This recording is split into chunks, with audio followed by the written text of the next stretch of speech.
and served an 11-game suspension for violating the NFL's personal conduct policy. The Packers waiting for test results on quarterback Aaron Rodgers' rib injury. Rodgers last night dismissed shutting it down for the season as long as Green Bay has a chance at the postseason. The 4-8 Packers actually need to end Rodgers' season and figure out what they have in back of Jordan Love and their QB position moving forward, says Canty and Carlin co-host Chris Canty. You got to make a decision on Jordan Love's fifth-year option, Carlin. That has to happen in the 2023 offseason, and I think giving yourself a 5-game sample size in order to get as much information as you can might not be the worst thing. And then, oh, by the way, Carlin, just so happens to be an opportunity to showcase Jordan Love if, in fact, you do want to move on from him. Tiger Woods withdrew from this week's World Hero Challenge because of plantar fasciitis in his right foot. The Astros agreed to a 3-year deal with free agent first baseman Jose Abreu.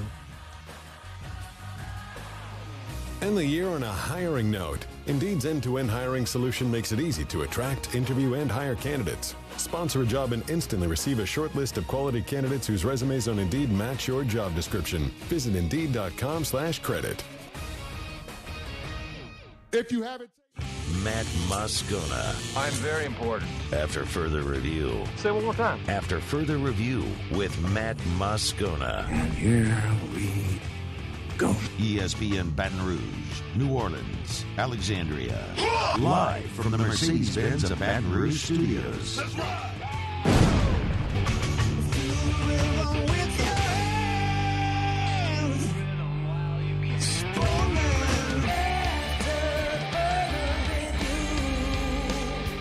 And off we go.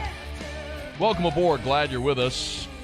AFR presented by Relief Windows. I'm Matt. You're a loser, Matt! Some days I feel like it. Paul O'Neill. They're chanting Paul O'Neill's name. Yusu. And Mr. Toby Tomplay.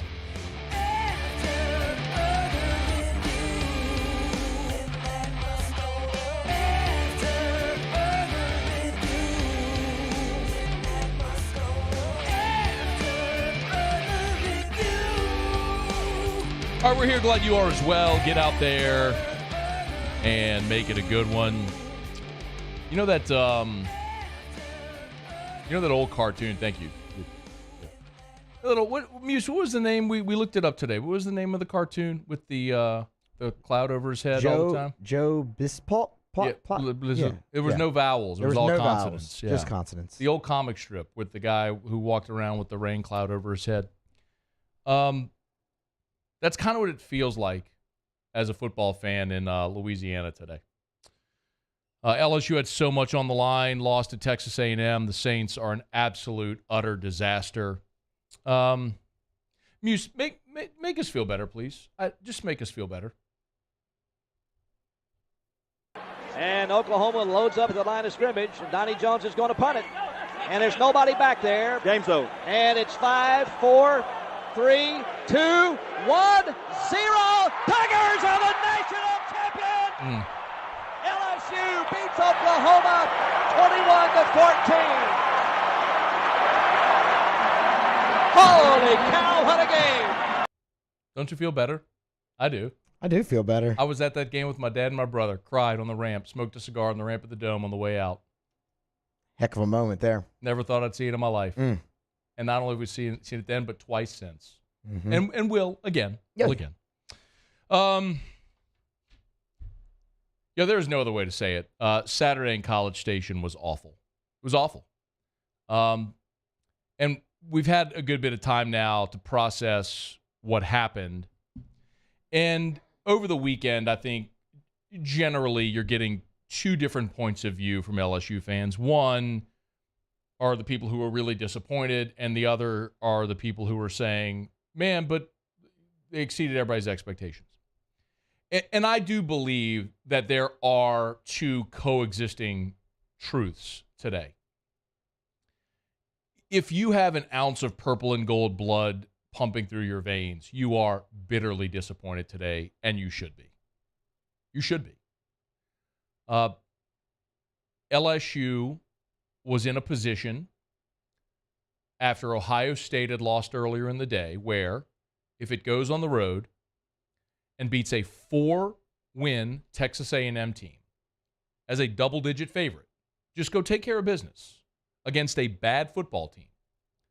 You are going to Atlanta, probably fourth in the college football playoff rankings, with a chance to take your swing at the number one team in America and earn a college football playoff berth. And LSU decided they did not want to tackle Devon Achane. Look, you should be very disappointed. And that is part of this reality. There's no escaping that. But in time, we will pull back and take the 10,000-foot view and acknowledge a lot of coexisting truths, including your Vegas projected win total this year was 6.5. You're at 9 games, 9-3. You beat Alabama in year one under Brian Kelly. You're the first LSU team ever to win at Auburn and at Florida in the same season, and you won the SEC West and you're going to the SEC Championship game. All in year one under Brian Kelly, where you had 19 transfers and a team of returning players who, after the last 2 seasons, quite honestly, didn't know how to or expect to win. There's a lot of amazing from this season, and it's not over. Got a gigantic game this week. But those are two coexisting realities right now. The game itself, y'all, there's just not a lot that needs to be said. LSU's run defense has been really good this year. They held Auburn to 3.3 yards a carry. Ole Miss to 3.2 yards a carry. Bama was kind of a high water mark at 4.6. Arkansas, 2.9 yards per carry. Really good rushing teams. And LSU's front seven was awesome against those teams. Your defense has been one of the reasons, a big reason, your front seven, why you're in the spot you were in Saturday. And they went to College Station and decided they didn't want to tackle Devon Achane.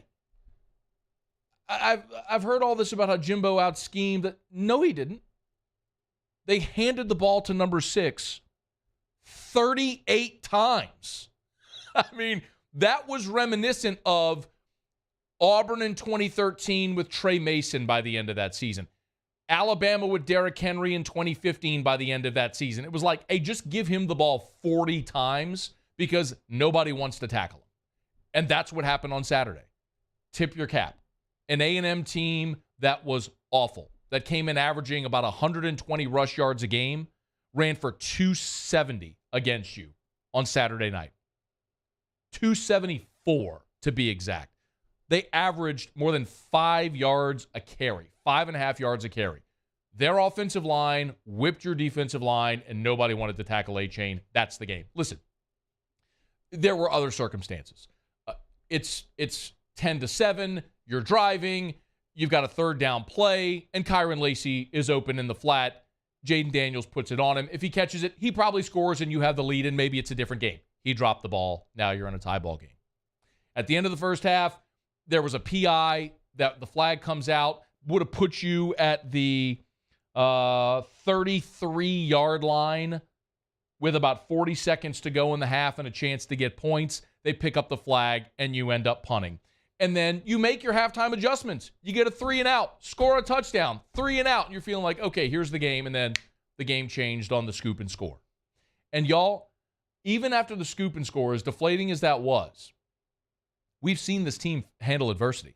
The second half against Alabama, we've talked about this. Every single time Alabama scored in the second half against LSU, LSU immediately responded with points to retake the lead. We've seen this team all year respond to adversity. And after that scoop and score, they never got off the mat. It was uncharacteristic, and Brian Kelly said it after the game. They learned a tough lesson, that you always have to play your best, and especially with this LSU team, you're just not good enough to roll your helmets out there and think you're going to beat everybody. And they had played really hard all year, and they just didn't on Saturday in a big spot, and it's so disappointing. And there's no getting around it. And so now your target has changed. The possibility of making the playoff no longer exists, and you're looking at going to Atlanta to take on Georgia, where you're a heavy underdog, and if you lose, you're going to the Citrus Bowl to probably play Purdue or Illinois. I mean, that ain't great, considering what your target was 3 days ago when you kicked off in Kyle Field. It's 48 hours ago when you kicked off in Kyle Field.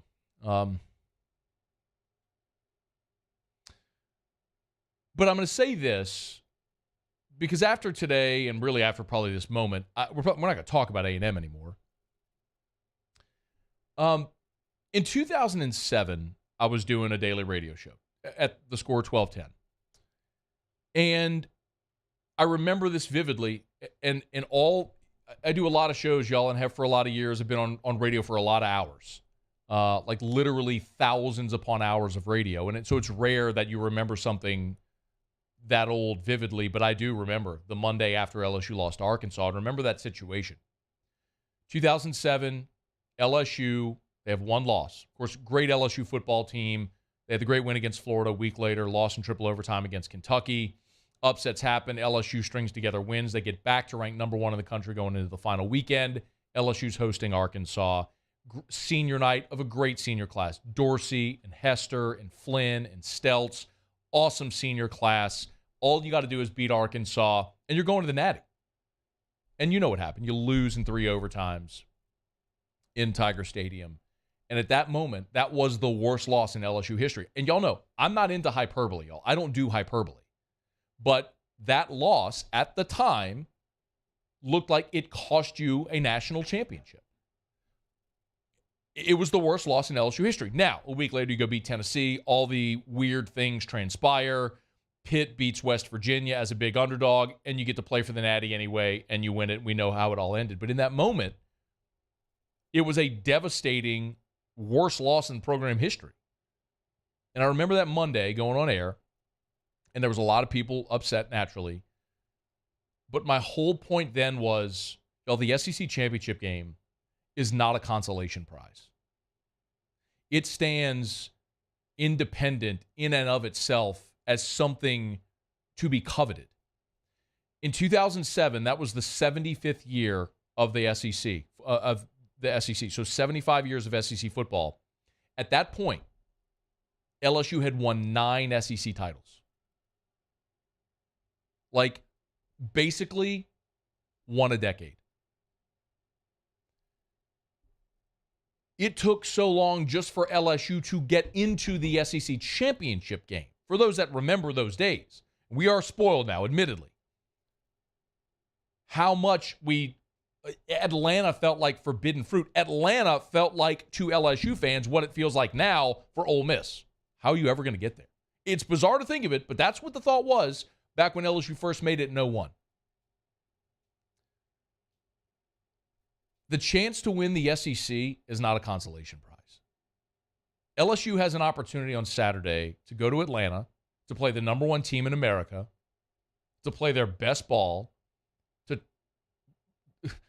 flip the college football world on its ear if it can beat Georgia, just like it did in 2001 when it beat Tennessee. Win the SEC, go play Kansas State very likely in the Sugar Bowl in New Orleans, and punctuate a great season. It has that opportunity. And that's not something that we should scoff at. I'm not telling you today, hey, man, don't worry about the loss to A&M. The loss to A&M sucked. Awful loss. One we will talk about and remember forever. But the opportunity ahead on Saturday is pretty freaking cool. And I'm excited about going and watching my school compete for an SEC championship against the number 1 team in America. And those opportunities don't come often, man. And I will never take them for granted. So I'm really, really, really excited about getting to watch LSU play Georgia on Saturday at Mercedes-Benz Stadium, see if LSU can win the SEC championship and punch its ticket to the Sugar Bowl. So we're going to talk a lot this week about LSU and Georgia getting ready for the SEC championship game. We've got to get you an update on Jaden Daniels' health after he left the game with a bum ankle. Looks like Josh Williams is going to be back. So how does LSU get back on track and get ready to go try to knock off the number 1 team in the country? That's the opportunity that exists this Saturday in Atlanta when a lot of other teams are sitting home watching. All right, it's After Further Review. We're brought to you by HUDCO Roofing, HUDCOroofing.com. By the way, our coverage all week in Atlanta is going to be brought to you by HUDCO Roofing and HUDCOroofing.com. Tell you every day, do business with someone you know. That's us, Hudco Roofing, HudcoRoofing.com. Our phones were blowing up all weekend because of that awful rain that came through on Saturday and the rain that came through on Thanksgiving as well. So I say it every day. When it rains, our phones ring, because when it rains, that's when people realize they got a leaky roof. So there's only 2 ways to find out if you got roof damage. Wait for it to rain and get water in your house, or let us come do a free, no-obligation roofing inspection. It's Hudco Roofing. HudcoRoofing.com. Go to the website. Right there on the homepage, you'll see the contact form. Take you 30 seconds to fill it out. Or if you'd rather talk, 225-364-1007, 364-1007. We serve the entire state of Louisiana, so it doesn't matter where you are. 225-364-1007 or HudcoRoofing.com. All right, y'all, we'll knock out a quick break. Come back. I'm going to get to a lot of your feedback today, so if you want to get calls, texts, emails, tweets, get them in. We'll get to a lot of your reaction. Out of obligation, I will talk about briefly the abhorrent nature of what transpired in Santa Clara yesterday, and then we will quickly move on to things that are far more pressing. Stay here. It's AFR. AFR. I've been doing business with Luba for 25 years. They're dependable, trustworthy. It's just the attention to detail with our clients. Our folks have years and years of experience. They're highly trained professionals, but many companies have that asset. What I'd like to think makes Luba a bit different is that we use those talents in a way that truly is dedicated to serving the needs of the folks who depend on us. My dad just really enjoyed his life, and he enjoyed smoking cigars and thought he was invincible. My stepdad quit smoking, and he really felt like he was in the clear. Sorry. I wish they would have been screened annually. It's not just you affect, it's your entire family. For more information on Ochsner's free smoking cessation program and to see if you qualify for early lung screenings, visit ochsner.org/quit. There it is, the extra mile, on the border of expected and extraordinary for those willing to go further, like vans customized for work or play, with safety and tech to keep you connected. Supported by a 5-star sales, service, and finance team, and backed by the 1-star you know. So go the extra mile. It's never crowded, because so few have what it takes to go there. Mercedes-Benz Vans. It's no secret. The best oysters in Baton Rouge are at Jolie Pearl Oyster Bar. Enjoy mouth-watering South Louisiana flavor and oysters from all over the country. And don't forget our nightly drink specials.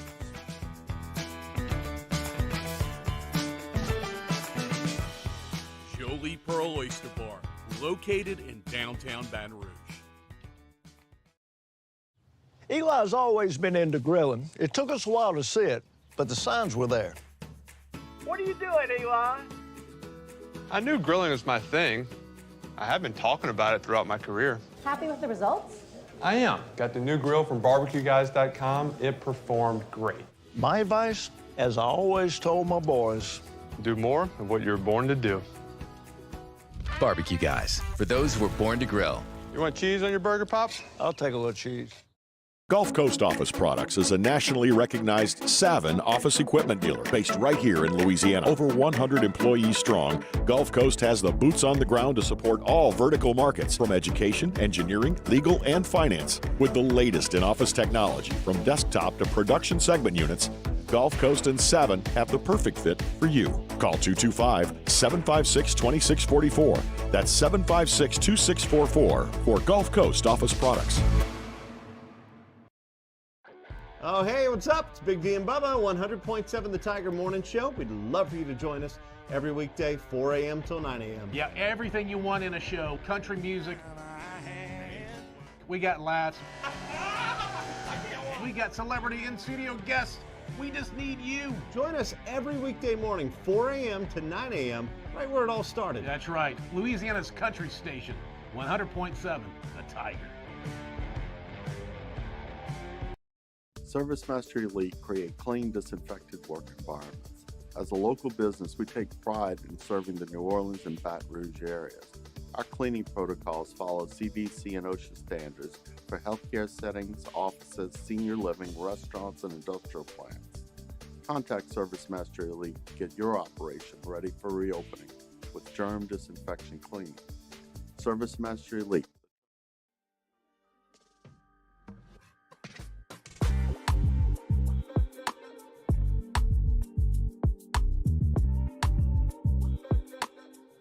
After further review with Matt Moscona, presented by Relief Windows. Windows, doors, siding. Call 288-8138 or visit reliefwindows.com. ESPN Baton Rouge, New Orleans, Alexandria. Just because I would really like to put off talking about the Saints for as long as is humanly possible. Breaking news there, Muse. How about this, huh? Auburn, our buddy Ross Dellinger first. Auburn. By the way, what's your old boy's name in Mississippi, the TV guy? John Sokoloff. John Sokoloff. Yes. Thank you. Hey, John Sokoloff. This is a great example of it's better to be right than to be first. Ross Dellinger, Auburn, finalizing a deal to hire Liberty coach Hugh Freeze. Freeze would return to the SEC, where in 2017, Ole Miss fired him amid NCAA and personal scandal. In 12 years as a college head coach, Hugh Freeze has had one losing season. So it looks like Hugh Freeze is headed back to the league to take the Auburn head coaching job. Of course, John Sokoloff nailed it. Said it would be Lane Kiffin, who is staying at Ole Miss instead. Again, listen, I'll just very quickly say this again, because maybe there might be somebody listening right now who is an aspiring journalist, or maybe you are a member of, maybe you're a content creator, whatever. It is always, always, always, 100% of the time, always better to be right than to be first. Because now, John Sokoloff has lost credibility. You going to trust him with breaking news? I'm not. I'll trust guys like Ross. Anyway, so Hugh Freeze back in the league. It's a great hire for Auburn. It is a great hire for Auburn. We'll wait for a formal announcement from Auburn, which I would assume would come at some point, maybe while we're on the air today, as it's breaking everywhere. Now all of the national college football writers have it. So, all right, glad to have you aboard with us here. Appreciate our friends over at Relief Windows, title sponsor for Monday shows all throughout the year. 288-8138, 288-8138 for Relief Windows and reliefwindows.com.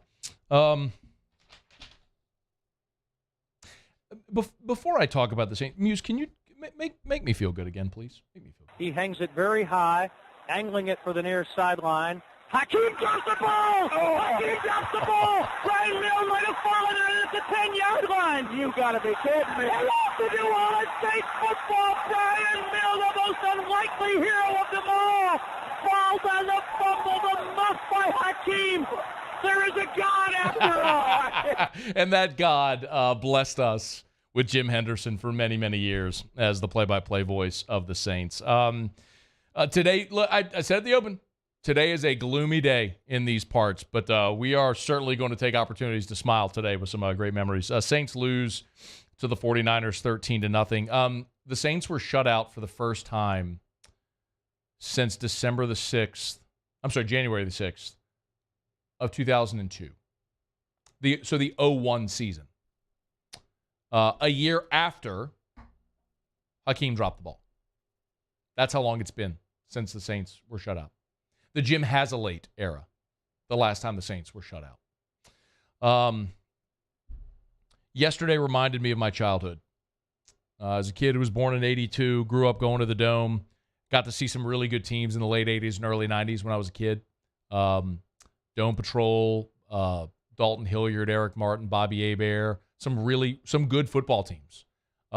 Division champion teams that absolutely could not get over the hump in the playoffs, and mostly because they couldn't get past the San Francisco 49ers. So even when they were great, they would inevitably lose to San Francisco and be a wild card or whatever the case may be.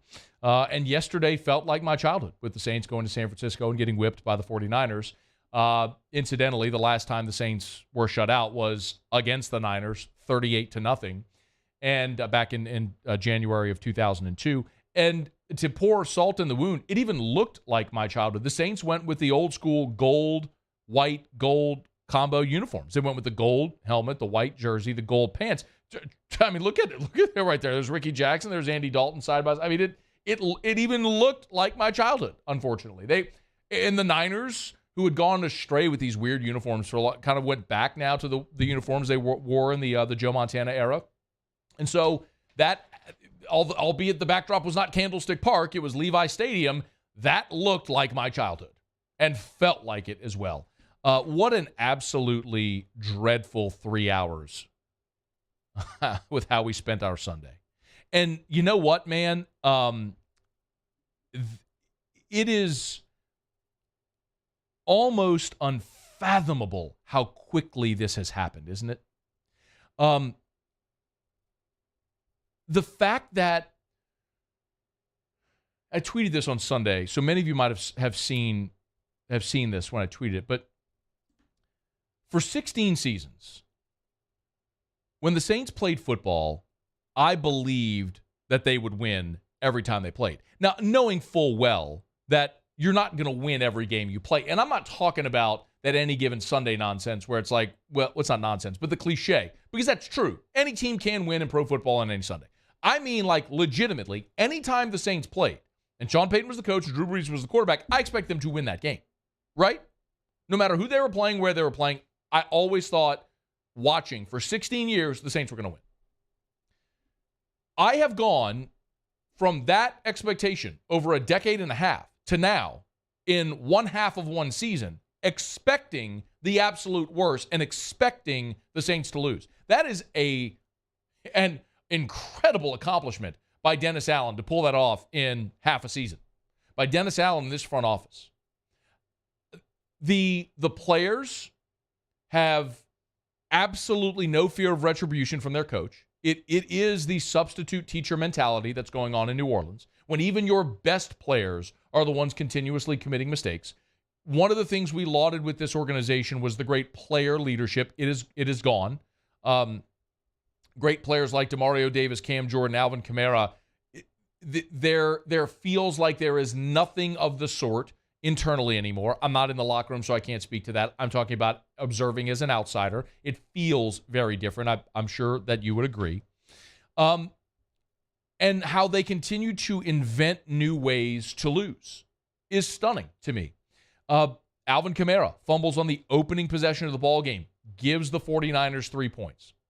Alvin Kamara fumbles at the goal line, negating a likely touchdown for the Saints. Even Will Lutz misses a field goal. Those plays alone in the game turn the game. Instead, here's the Saints drives. It's almost uncanny. Like, how does this happen? 4 plays fumble, 4 plays punt, 5 plays punt, 3 plays punt, 3 plays punt, 2 plays at the end of the half. Then in the second half, you put together a 12-play, 45-yard drive that eats up 6:18 off the clock, and you miss a field goal. Then you have a 12-play, 87-yard drive that eats up 5:46, and you fumble at the goal line. And then your final drive of the game, 9 plays, 28 yards, 9 plays, 28 yards. 3:17 off the clock, and you turn it over on downs. I don't know.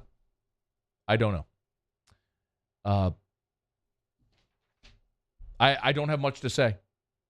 Kamara's fumbles. Juwan Johnson let a ball hit off his face mask that he should have caught. Was actually one of the good throws of the day by Andy Dalton. Speaking of Andy Dalton, he went full Aaron Brooks, just like throwing the ball into the ground on a screen pass that was open. Chris Harris, he cannot be the best option you have. He just can't be. Like, put Muse out there. If that's, I mean, it'll be less expensive. I mean, Chris Harris is killing you every game. The illegal contact on the Alontae Taylor interception, another moment that changed the game when it was still a game, and you finally get a game-changing play. You finally get one. You're inside the 5, but Chris Harris away from the ball is shoving a receiver down the field. Like, you're a veteran player. You can't sit there and shove him up his shoulder pad running down the field. I don't have a whole lot to be hopeful for, y'all, so I'm sorry. There is no silver lining here. It's something we've talked about for weeks at this point. You don't have great draft capital. You've got a terrible salary cap situation because of a lot of bad contracts that you can't shed. You have no plan or optimism at quarterback. This is really it. This is it. You're going to lose on Monday night at Tampa. And then you're going to go into your bye, and coming out of your bye, Jameis Winston needs to be your quarterback for the final 4 games to see if a healthier Jameis can get anything going offensively, because you have him under contract for another year. Find out if you want to go into next year with Jameis, or if you are going to completely start over, take a quarterback in round 2 and start a rookie. Which, if you do that, I don't care at this point. Like, neither are great options, but you got to pick. And I'd want as much information. Like, what I know is Andy Dalton is not the guy. So I know that. I've told y'all that for 2 months now. But you need to know definitively if Jameis is going to be on your team next year. So give Jameis the final 4 games. The results won't matter because nothing matters at this point. After the season, fire Dennis Allen and hire a more competent head coach that could be what Sean Payton was in 2006, ready to rebuild a struggling organization, and hope that Sean Payton comes back into coaching and you get some very nice draft capital, which will assist you. But someone asked me, hey, what's the scenario for the Saints to get out of this? There is only one scenario, and that's that you have a redo of the 2017 draft where you hit on every pick in a big way, and so your best players are on affordable rookie contracts. That's it. And one of those has to be a quarterback. You got to hope you get Jalen Hurts in round 2. You got to hope you get Russell Wilson in round 3. You got to hope you get Dak Prescott in round 4. Like, that's your only path out. Because building in a measured,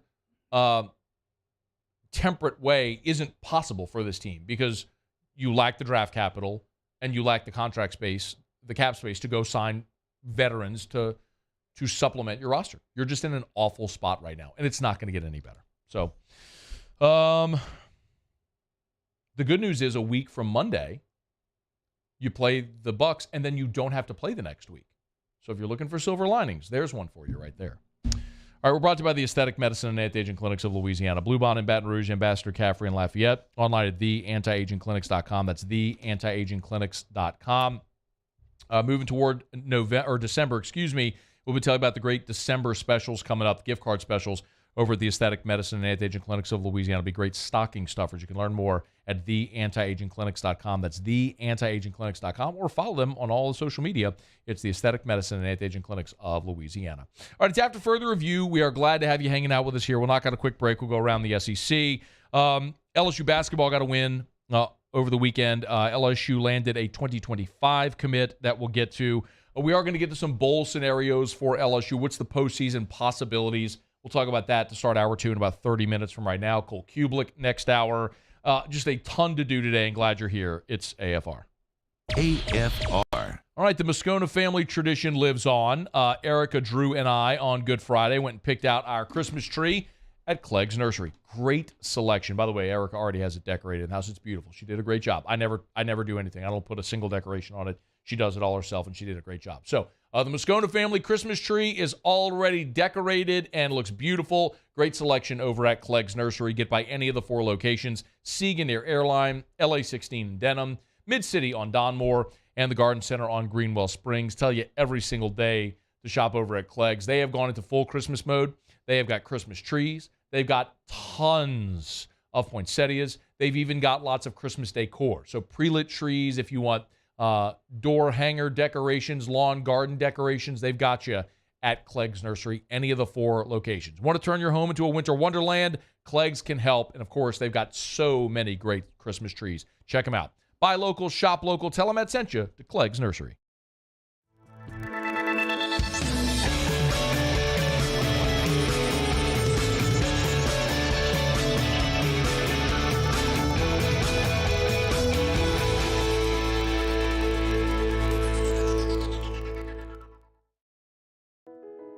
I've been doing business with Luba for 25 years.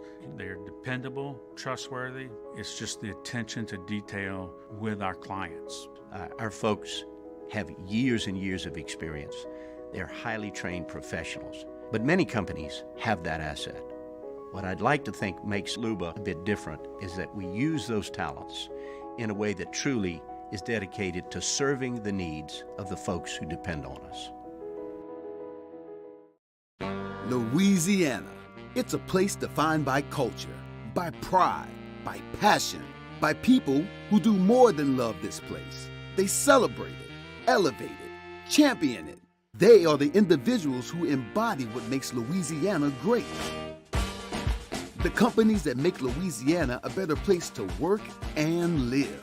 The nonprofits leading transformational change in our communities.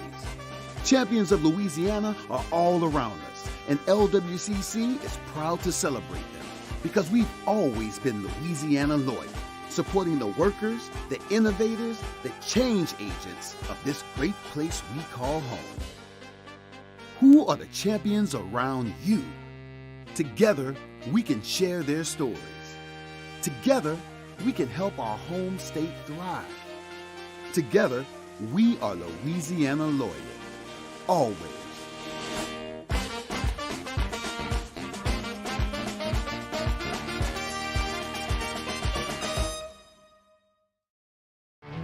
There it is, the extra mile, on the border of expected and extraordinary, for those willing to go further, like vans customized for work or play, with safety and tech to keep you connected, supported by a 5-star sales, service, and finance team, and backed by the 1-star you know.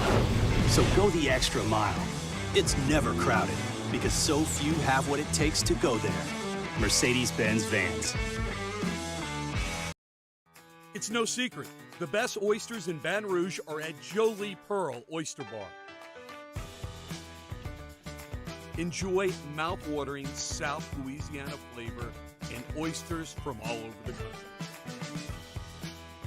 And don't forget our nightly drink specials.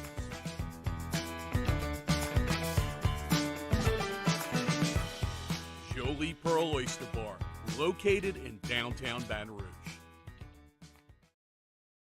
All right, let's say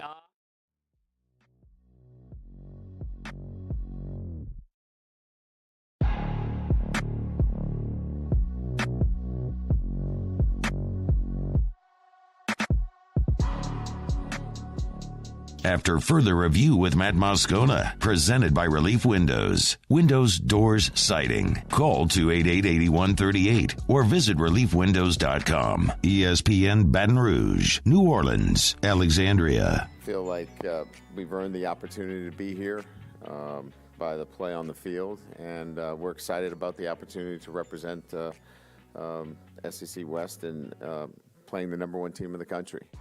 Brian Kelly on Monday meeting with the media, and but I thought he was on point today. And I did ask him the question about the possibility of a letdown right after it was such a disappointing loss. And it was I asked the question knowing what the answer was going to be, but you ask the question sometimes to get the answer on record so you can hear it from the head coach. And I thought Brian Kelly was spot on when I asked him about a letdown. No, the least concerns I have is a letdown. We didn't play up to our standards, and so our guys know it, and they care about that. And you could sense it and feel it over the last couple of days, from after the game in the locker room to yesterday when they had to be here for meal, even today in the training room. Our guys know they let something slip away, and they're upset about it. And they know how they have to play. I mean, we don't have a margin for error. We have to play with grit. We have to play with fire. We have to play to our identity. And if we don't, we're not the kind of team we need to be. I think they're anxious to go back out and play up to their standard, and that's the way I feel that they will play. He's underscoring a few things we've said there. This LSU team isn't. Georgia is good enough to roll its helmet out there, not play their best, and beat Kentucky and beat Georgia Tech and beat Missouri and beat Kent State, beat a lot of teams. LSU isn't. They've got to be locked in, because when you're not, what happened on Saturday can happen, and it did happen to LSU. But the other part is what he said there about not sleeping or being disappointed about the opportunity to go win the SEC. I got a text on the text line from Josh who said, "Now you have me excited to watch the SEC title game, so F you." But that's the point point? Are you kidding me? Like, do you I know this is so hard to put yourself in this mindset, especially after Saturday. And I'm not trying to be the rah-rah cheerleader guy. I promise. Like, you know me. You've listened long enough. That's not my role. I'm not now, nor have I ever been sunshine pumper. That's not what I do. I try to tell you honestly, my honest to goodness opinions, and sometimes you like it and sometimes you don't. And I don't really care if you do or don't. It's just my opinion. But man, like, as an LSU fan, I remember 1996 going 10-2 and not playing in the SEC championship game because Sean Alexander ran his ass all over you in Tiger Stadium. 1997, you tie for the West and you don't go to Atlanta because in Tiger Stadium, you let Damian Craig lead a comeback on a night when Cecil Collins went balls out. I know I'm using some sort of sketchy language, so I apologize. I know there's probably kids in the car driving home. But my point is, that felt like forbidden fruit, man. Like, I've never forgotten that. Going to Atlanta, it's like you don't get to do it every year. So when you get the opportunity, man, savor it, embrace it, because you don't know when the next one is coming. So, look, I mean, LSU win in 2011, didn't go back until Burrow in 2019, y'all. I mean, savor it and enjoy it. Go cheer for your team. Try to go upset number one in the country to go win an SEC championship. I'm excited about it. All right. Tons of transfer portal news today, as you'd expect, with the college football regular season ending for many teams. So that's going to be the bulk of this, but we do it every day about this time. Let's go around the SEC. Around the SEC, presented by Gulf Coast Office Products, excellence in imaging solutions. The Arkansas Razorbacks. Malik Hornsby has entered the transfer portal. Of course, his only career start came against LSU. He's from Missouri City, Texas, which is a suburb of Houston. Played in 15 games over the last 2 seasons. He has entered the transfer portal. Interesting, especially considering KJ Jefferson's Arkansas career likely coming to an end, but Hornsby is leaving Fayetteville. The Missouri Tigers. This is a big one, a name you may not know, but sophomore wide receiver Dominic Lovett says he will enter the transfer portal. Lovett caught 56 passes this year for 846 yards. He was 6th in the SEC in receptions, 3rd in yards behind only Jalen Hyatt and Antoine Wells of South Carolina. That is a big target in the portal. The Ole Miss Rebels. Damon Clowney, you might remember that name, a one-time LSU commit who flipped in the process to Ole Miss. He has entered the transfer portal. Ole Miss sophomore, played in 3 games this season, 11 games in 2 years in Oxford. He, of course, is Jadeveon Clowney's cousin. He joins Kentrell Bullock, Isaiah Woolard, Brandon Mack, Dennis Jackson as the Ole Miss players who have entered the portal already. Texas A&M! L.J. Johnson, the running back, posts on social media. He plans to enter the portal. The exodus has begun in College Station. 5'10", 205-pounder. He was the number 45 overall prospect and number 4 running back in the class of 2021. He's leaving A&M along with Donnell Harris, Ish Harris, and Elijah Judy. The Alabama Crimson Tide.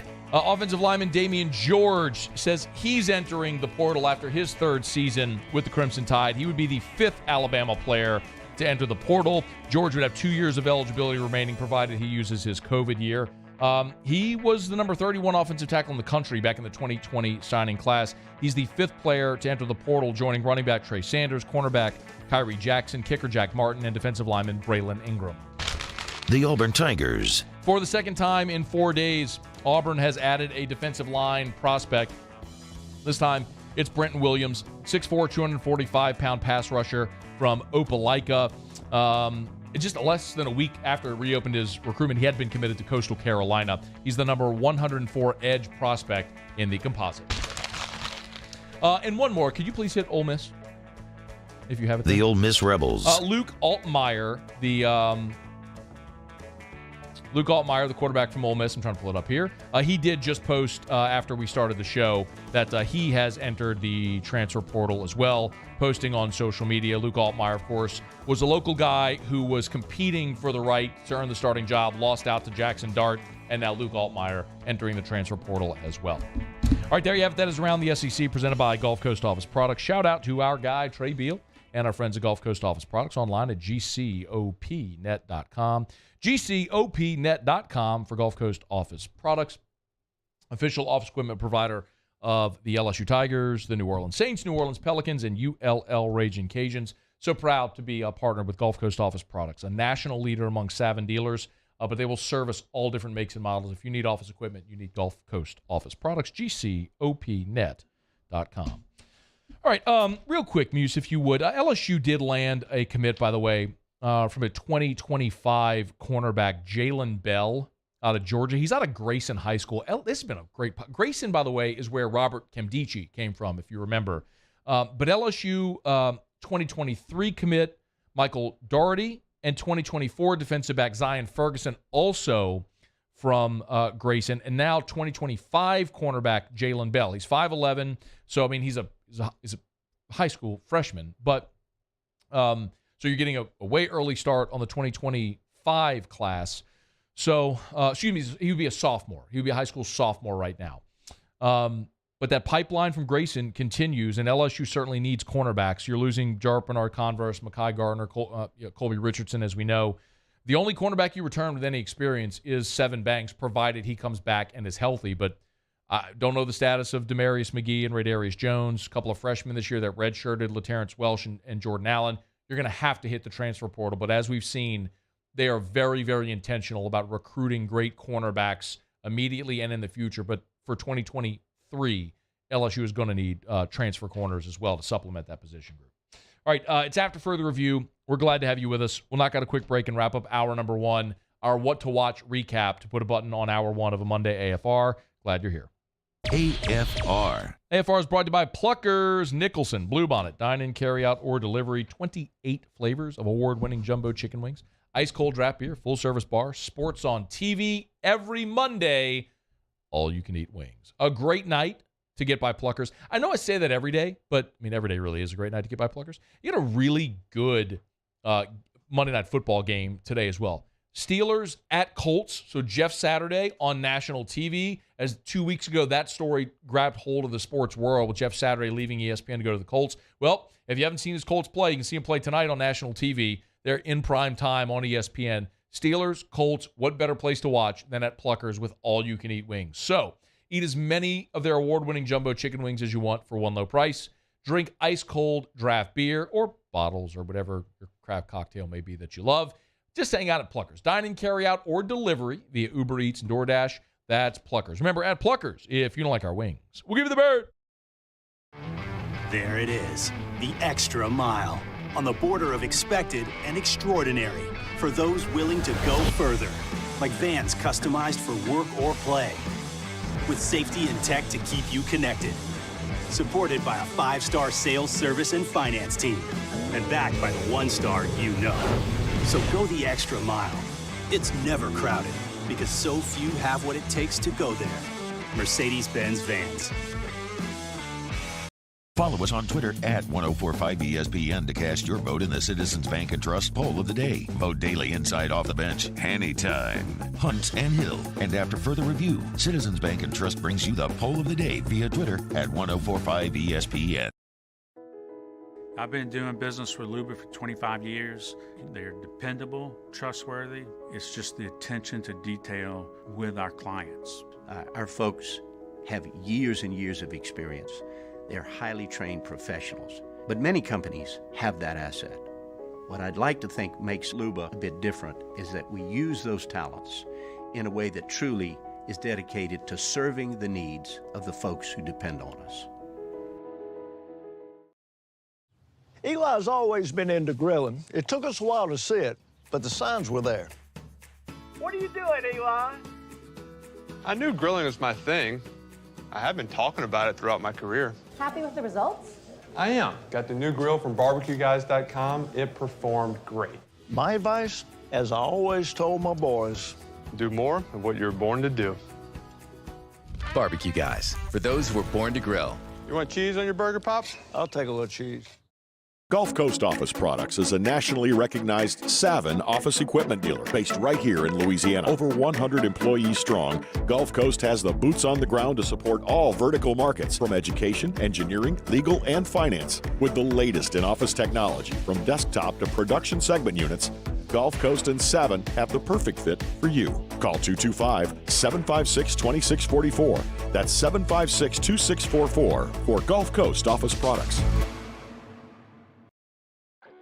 Oh, hey, what's up? It's Big D and Bubba, 100.7 The Tiger Morning Show. We'd love for you to join us every weekday, 4 a.m. till 9 a.m. Yeah, everything you want in a show. Country music.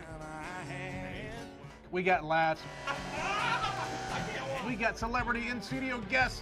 We just need you. Join us every weekday morning, 4 a.m. to 9 a.m., right where it all started. That's right. Louisiana's country station, 100.7 The Tiger.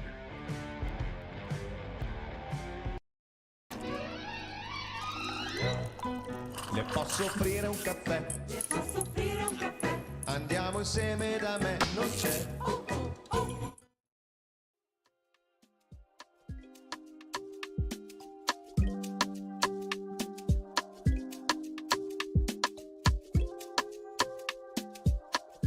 After further review with Matt Moscona, presented by Relief Windows. Windows, doors, siding. Call 288-8138 or visit reliefwindows.com. ESPN Baton Rouge, New Orleans, Alexandria.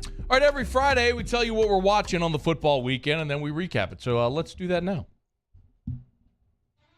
We watched. Now let's review. All right, Muse, fire away. Yeah, watching Iowa State TCU. Would it be a trip spot for TCU? Emphatically no. 62-14. Kind of like that 2014 game. Yeah, kind of. Was it 55-3? It's not 55-3. The only difference is that would have been a week later, right? Because they played that game on the championship weekend. But yes. I was watching Notre Dame USC. Doesn't matter for LSU fans anymore because we didn't take care of our own business. USC made their CFP cases a little stronger. They beat Notre Dame. Caleb Williams might as well have won the Heisman as well. Passed for a touchdown, ran for 3 more. They play Utah in the Pac-12 championship. On Friday, I made you aware of all of the different championship game scenarios. We start with the Big Ten, where Iowa blew it. Yeah, they did. Iowa blew it. All they had to do was beat 3-8 Nebraska, and they blew it. That opened the door for Purdue, who's a double-digit favorite at Indiana. Purdue started slow, took care of business. So Purdue into the Big Ten championship game against Michigan. Sunday Night Football last night, Packers-Eagles. Thought it could be a little bit of a trip spot for the Eagles, and the Packers played well early, but a couple of interceptions by Aaron Rodgers. He ended up getting knocked out of the game. Jordan Love looked good. Jordan Love did look good. Closed it to 7, but the Eagles are now 10-1. By the way, I had the Packers plus 6.5, so that was devastating. Oh, no. Missed a PAT in the game as well. Thanks a lot, Both jerk teams face. did. I know. But I'm ignoring the one that the Eagles missed early. I'm only focusing on Mason Crosby. That makes sense. Jerk face. Paulie. I was watching the Iron Bowl. Auburn and Alabama headwind as about expected. Auburn kept it close for about a quarter and a half. Bryce Young, 343 passing yards, 3 touchdowns, ran for another one. Alabama's reached double-digit wins for the 15th consecutive season. That's incredible. By the way, I did not watch the Iron Bowl, Paulie. If you watched it, then you watch it for both of us, but I think you're lying to me. I watched, I think, for 5 minutes. Not of game time, of actual world time. And I was like, no thanks, I'm good. I watched about a half. Yeah. The afternoon game stunk. They weren't good. Morning was good. Afternoon stunk. Evening was good. Muse mentioned TCU taking care of business against Iowa State, which meant Kansas State had to take care of business of Kansas to punch their ticket to the Big 12 championship game, and did just that. So K-State gets a rematch with TCU. K-State was up double digits on TCU. Their quarterback got hurt. TCU rallied. Can K-State upset the Frogs this weekend? Excited to give a pick on that one on Friday. You mentioned Purdue cashing in on Iowa's mistakes, and they'll face Michigan in the Big Ten Championship. Wolverines, big play after big play after big play after big play in the horseshoe, end up routing Ohio State down the stretch. And I cashed a big ticket. We talked about it, Muse. We did. We talked about it on Best Friday. play on Friday was Michigan 8.5, and they won the game outright. I was watching Bengals-Titans. The Bengals knocked off the Titans 20-16. Joe Burrow threw a 27-yard touchdown pass to T. Higgins with about 13:40 left in fourth quarter. The Bengals win their third straight. They held Derrick Henry to 38 yards. Sorry. They improved to 7-4. Ravens lose. They're 7-4. All right, and finally, Oregon blew it too. Yeah, they Teams did. always blow it. It's They unbelievable. really blew it, bro. Oregon blows it against Oregon State. They let the Beavers rally. Unbelievable. And that means Utah, because they blew out a bad Colorado team, will now play Southern Cal on Friday in Las Vegas. They moved it from Santa Clara to Las Vegas for the Pac-12 championship. Of course, will win. SC likely is into the playoff. All right, that's what we watched this past weekend. Because LSU lost, of course, that completely shuffles LSU's postseason scenario. So let's knock out a quick break. A Cole Cubelic in 20 minutes. When we come back after SportsCenter, we'll run through what this means for LSU's postseason likelihoods. That's all coming up. Glad you're here. It's AFR. Hour 2 is next. AFR. We're brought to you by Mold Zero USA. I love telling you about Mold Zero because, man, Jim Woodworth and the gang over there, they do great work. I mean, normally if you had mold in your home or your office building or whatever it may be, you're talking about demolition. I mean, you're cutting sheetrock to get that mold out of there and all that stuff. Not anymore. Mold Zero has a patented, non-toxic dry fog. So they come in, spray the fog. It kills all of the mold, other pathogens as well, and will eliminate odors too. You will have a fresh, clean-smelling home, building, whatever it may be. And it's non-toxic. It gets into every nook and cranny, completely safe for you, your family, your pets, your plants, all of it. And as soon as that fog dissipates, you can go back in your home. So you're only inconvenienced for maybe a couple of hours. It's Mold Zero. Online, mold-zerousa.com, mold-zerousa.com, mold-zerousa.com. Call for that free estimate. Get rid of mold, get rid of odor with Mold Zero USA, Mold Zero USA. Gulf Coast Bank and Trust is giving our customers the power to bank anywhere, anytime during this challenging event. And we're right there with you. Our mobile banking app is a smart way to manage your money and time. Gulf Coast Bank and Trust, the bank that cares about you. I'm Sylvia Witherspoon. Chris Nakamoto is just getting back from court where the Plaquemine police chief admitted he broke the law. Chief Kenny Payne is now a convicted felon. He will resign his position by the end of the day as part of a plea deal. He was charged last week with 5 counts of malfeasance. WBRZ broke the news that Payne asked a woman for sexual favors in exchange for having her boyfriend's charges dropped. Chris will have much more on this developing story coming up on the 6 o'clock news. ServiceMaster Elite create clean, disinfected work environments. As a local business, we take pride in serving the New Orleans and Baton Rouge areas. Our cleaning protocols follow CDC and OSHA standards for healthcare settings, offices, senior living, restaurants, and industrial plants. Contact ServiceMaster Elite to get your operation ready for reopening with germ disinfection cleaning. ServiceMaster Elite, the trusted choice in professional cleaning since 1996. I've been doing business with Luba for 25 years. They're dependable, trustworthy. It's just the attention to detail with our clients. Our folks have years and years of experience. They're highly trained professionals. But many companies have that asset. What I'd like to think makes Luba a bit different is that we use those talents in a way that truly is dedicated to serving the needs of the folks who depend on us. Louisiana. It's a place defined by culture, by pride, by passion, by people who do more than love this place. They celebrate it, elevate it, champion it. They are the individuals who embody what makes Louisiana great. The companies that make Louisiana a better place to work and live. The nonprofits leading transformational change in our communities. Champions of Louisiana are all around us, and LWCC is proud to celebrate them because we've always been Louisiana loyal, supporting the workers, the innovators, the change agents of this great place we call home. Who are the champions around you? Together, we can share their stories.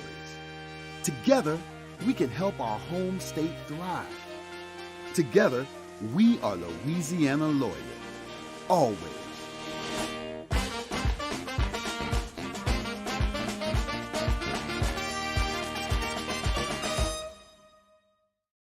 Bayou Ford has the new inventory to get you in a new Ford truck or SUV today, or customize your next vehicle just the way you want it. All new Bayou Ford vehicles come with a 1 million mile powertrain warranty. The crew at Bayou Ford is going to do right by you.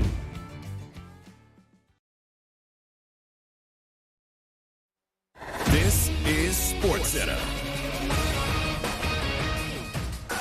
I'm Christine Lisi. Breaking news, Liberty's Hugh Freeze agreed to a deal to become Auburn's next head coach, reports ESPN's Chris Lowe. Freeze, widely regarded as one of the top offensive minds in the game. Jackson State coach Deion Sanders confirmed he's been offered the Colorado head coaching job, has also received interest from other schools. Sanders didn't say whether he's considering any of the opportunities. Packers awaiting test results on the injured ribs of quarterback Aaron Rodgers. ESPN Analytics gives 4-8 Green Bay a 2% chance of making the playoffs. And that's among the reasons Rodgers' season should be over now, believes ESPN's Ryan Clark. You got beat up this year, and actually you aren't playing very well. And if I'm the Green Bay Packers, I do want to see what I have in Jordan Love. I do want to give him an opportunity to show not only the organization but his teammates that he can be a guy that can lead this team from the quarterback position. Browns added quarterback Deshaun Watson to the 53-man roster, clearing his way for his Cleveland debut Sunday versus Houston. He served an 11-game suspension for violating the NFL's personal conduct policy. Astros agreed to a 3-year deal with free agent first baseman Jose Abreu. Do you own or rent your home? Sure you do. Fortunately, Geico makes it easy to bundle your home and car insurance. It's a good thing, too, because having a home is hard work. Go to geico.com, get a quote, and see how much you could save. Geico.com. Easy. Matt Moscona. I'm very important. After further review. Say it one more time. After further review with Matt Moscona. And here we go. ESPN Baton Rouge, New Orleans, Alexandria. Live from the Mercedes-Benz of Baton Rouge studios. Let's ride.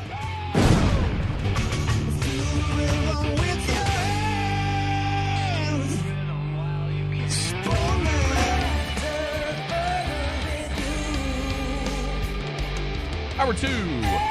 Off we go. Welcome aboard. Glad you're with us. AFR presented by Relief Windows. I'm Matt. Love you, Matt. Paul O'Neill. They're chanting Paul O'Neill's name.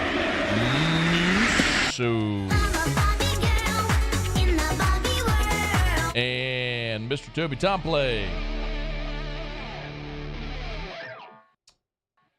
little weird. It was abrupt. What'd you do there, Muse? I don't know. Did you start it too early? No, because I checked that whenever I queued it back up. Did you play a shorter version of it? I don't think I have a shorter version of it. I think you do have a shorter version of it. I think you just proved that. That was weird. That's never happened before.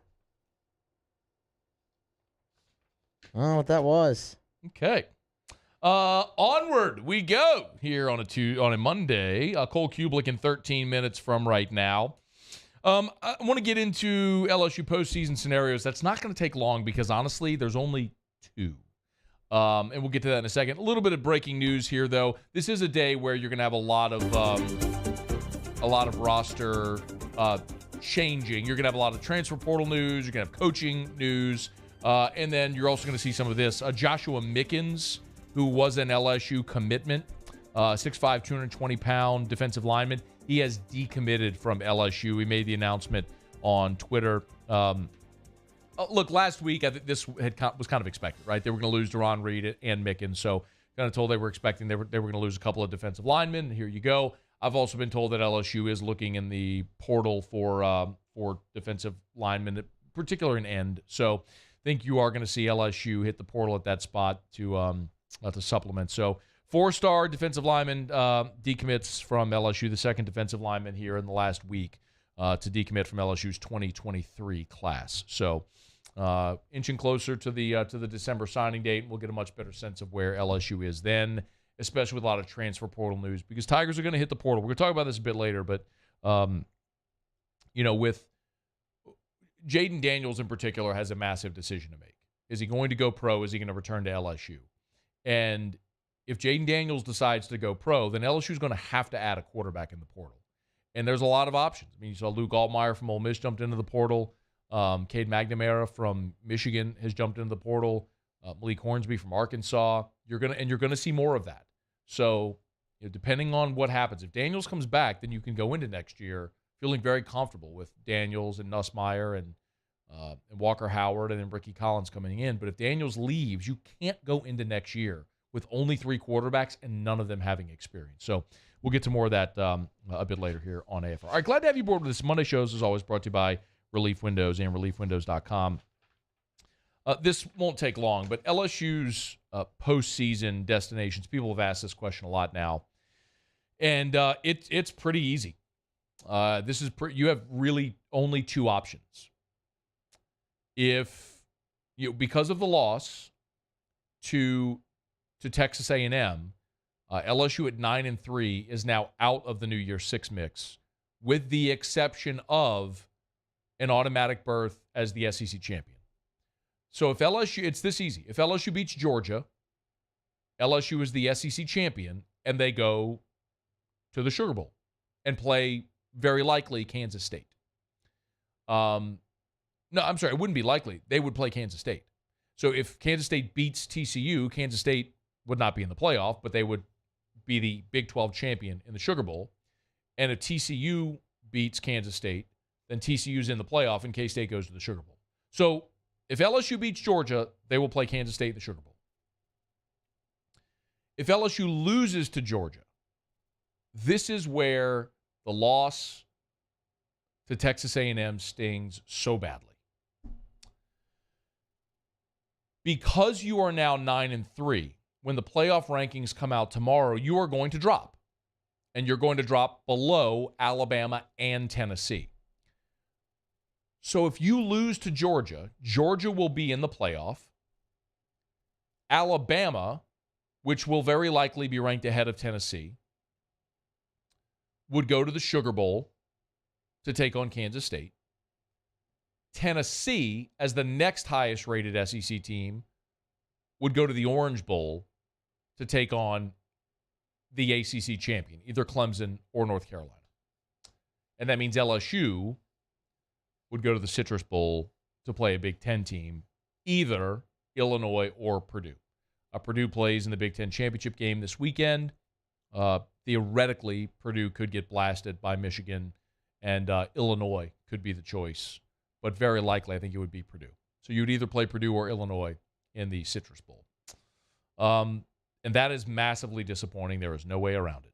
When 48 hours ago, we are thinking, man, you beat A&M, your worst-case scenario is the Orange Bowl. If you win, maybe you get in the postseason. Maybe you get in the playoffs. If you lose, you're in either the Sugar Bowl or the Orange Bowl. Either way, great scenario. But you lost to A&M. And if you lose to Georgia, you would be a 9-4 football team playing in the Citrus Bowl against either Illinois or Purdue. As a matter of fact, we put that up as our Citizens Bank poll question of the day. If you're LSU, who would you rather play in the Citrus Bowl? Illinois or Purdue? So you can get to the 104.5 ESPN Baton Rouge Twitter feed and vote in that poll. I don't know that there's a great option. I mean, neither is appealing. I mean, Brett Bielema, obviously, there's some history there because of his time at Arkansas. Purdue, there's nothing really there to move the needle. It's that's a pretty miserable scenario, especially considering you will start next season in that stadium against Florida State. So you would finish there this year and start there next year. And look, we've seen LSU do that before, but it was a different scenario. They finished the 2010 season in Jerry World in the Cotton Bowl against A&M, but that was a great reward in that 2010 season to go to that game. They had moved it to Jerry World, and they were actively trying to muscle their way into the Access Bowl rotation, which they did because great NFL stadium, big-time games. It was just awesome, right? I mean, the whole backdrop of the Cotton Bowl elevated when they moved to Jerry World. And then LSU started the 2011 season there against Oregon in a top 5 matchup. So it was appealing either way. This one would not be. The season opener next year against Florida State would be far more appealing than going to the Citrus Bowl for a January 2nd game against either Purdue or Illinois, especially when, we were all thinking, man, you're either going to the playoff, Sugar Bowl, or Orange Bowl, and now if you can't pull a gigantic upset against Georgia, you're staring the Citrus Bowl down to play either Purdue or Illinois. That's it. That's LSU scenarios. There aren't other scenarios out there. So we know what it'll be for LSU. It all depends on what happens Saturday against Georgia. They're at Mercedes-Benz Stadium in Atlanta. All right, it's after further review. We're brought to you by the Williamson Eye Center. 924-2020, 924-2020, or WilliamsonEye.com. That's WilliamsonEye.com. We are inching toward the end of the year. If you are thinking about LASIK, if you have ever thought about LASIK, maybe giving LASIK as a gift this time of year, go to the Williamson Eye Center. 924-2020. Schedule that consultation. Go for that consultation. Get on Dr. Blake's schedule before the new year. 924-2020 or williamsoneye.com. That's williamsoneye.com. I had LASIK 4 years ago. Best decision I could have ever made. Someone who struggled and had bad eyesight my whole life, it is incredible still to wake up in the morning and just see. Experience that freedom. Experience that gift. Williamson Eye Center can make it happen. 924-2020 or williamsoneye.com. One thing that we will keep an eye on this week as well is the Tigers who were Bulldogs and Bulldogs who were Tigers. So, of course, Major Burns came to LSU from Georgia. And former LSU tight end Eric Gilbert is with the Georgia Bulldogs now, as we all know. And Gilbert has not dressed for the last 2 games. His up-and-down career, mostly down career, has continued there in Athens as he's dealt with a lot of personal things. Kirby Smart said on Saturday of Gilbert, quote, "We're trying to help him be the best person he can on and off the field, and that's decisions we make each and every day." So don't know that we see Eric Gilbert, but, man, with guys like Bowers and Washington at tight end, I'd venture a guess that Georgia doesn't really need him on Saturday. But we'll see if Eric Gilbert does suit up against the Tigers in the SEC championship game. All right, let me knock out a quick break, y'all. When we come back, we'll recap the weekend in the Southeastern Conference, look ahead to LSU and Georgia as well with Cole Cubelic of the SEC Network, as we do every single Monday. Glad you're here. It's AFR. AFR. I got a call today from a good friend of mine who said, "Hey, man, need the contact at Insurance Network of Louisiana. I got State Farm. They keep jacking my rates. We're looking to save money." I cannot wait to share their success story when they come back. Because this buddy of mine has been with State Farm for 10 years, and it's a very similar situation that I had. And if you've been with your insurance company for that long and you've not shopped rates, chances are you are overpaying. There is someone, a top-rated company, that's going to be able to give you better coverage for less money than you're currently paying. Let Insurance Network of Louisiana shop for free. Honest to goodness, true story. My brother-in-law called me earlier today as well. They're shopping at his business for new rates because of a lot of things they have. They have automobiles and properties, a lot of different stuff that they have insured, and they want to see if they can save money. Call Insurance Network of Louisiana. 293-0450, 293-0450. Stop overpaying to be underinsured. Call Insurance Network of Louisiana. 293-0450 or lainsurance.net. Gulf Coast Office Products is a nationally recognized Savin office equipment dealer based right here in Louisiana. Over 100 employees strong, Gulf Coast has the boots on the ground to support all vertical markets, from education, engineering, legal, and finance. With the latest in office technology, from desktop to production segment units, Gulf Coast and Savin have the perfect fit for you. Call 225-756-2644. That's 756-2644 for Gulf Coast Office Products. Want more customers? Running Boards Marketing can help you get their attention. Imagine your brand's message on a giant LED billboard truck that can't be skipped and is nearly impossible to ignore. Running Boards Marketing is the leader in effective and affordable advertising on digital mobile billboards, which are 2 times more effective than traditional billboards. With a 97% recall rate, you'll leave a lasting impression with your customers. Visit us online at runningboardsmarketing.com so we can drive your message to where the people are. There it is, the extra mile, on the border of expected and extraordinary for those willing to go further, like vans customized for work or play, with safety and tech to keep you connected, supported by a 5-star sales, service, and finance team, and backed by the 1-star you know. So go the extra mile. It's never crowded, because so few have what it takes to go there. Mercedes-Benz Vans. It's no secret, the best oysters in Baton Rouge are at Jolie Pearl Oyster Bar. Enjoy mouth-watering South Louisiana flavor and oysters from all over the country. And don't forget our nightly drink specials.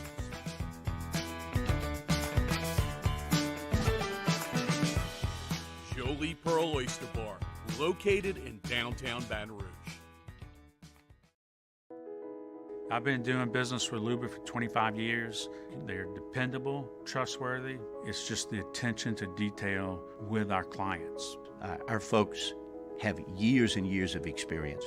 They're highly trained professionals. But many companies have that asset.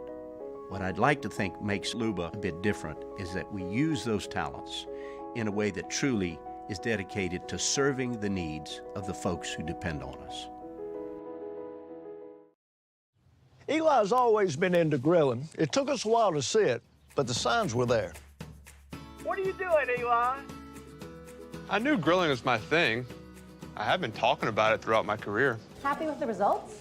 I am. Got the new grill from barbecueguys.com. It performed great. My advice, as I always told my boys, do more of what you're born to do. Barbecue Guys, for those who were born to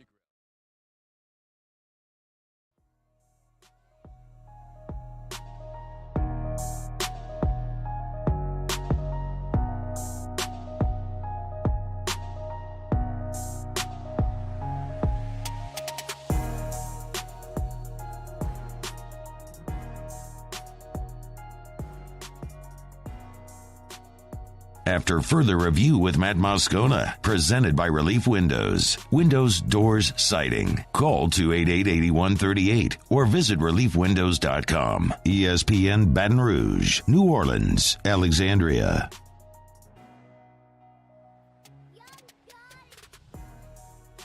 Muse, make me feel better today, please. There's the snap. LSU wants to set up the run, and there's a great punt.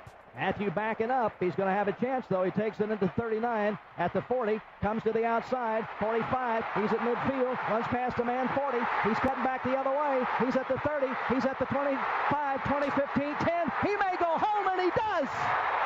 Holy cow. 62 yards for the Honey Badger. Today sucks. So we're just going to make us all feel better listening to great moments.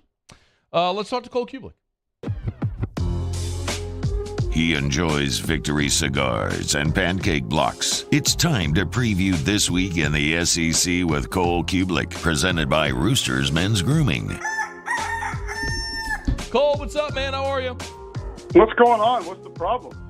Well, I mean, LSU got their ass kicked Saturday in College Station and ruined an opportunity to potentially play themselves into the college football playoff, and at worst a chance at a New Year's Six. And now we're probably staring at a 4-loss team going to the Citrus Bowl to take on a crappy Big Ten team. And then the Saints suck too. You're going to the SEC championship game, man. Thank you very much. You've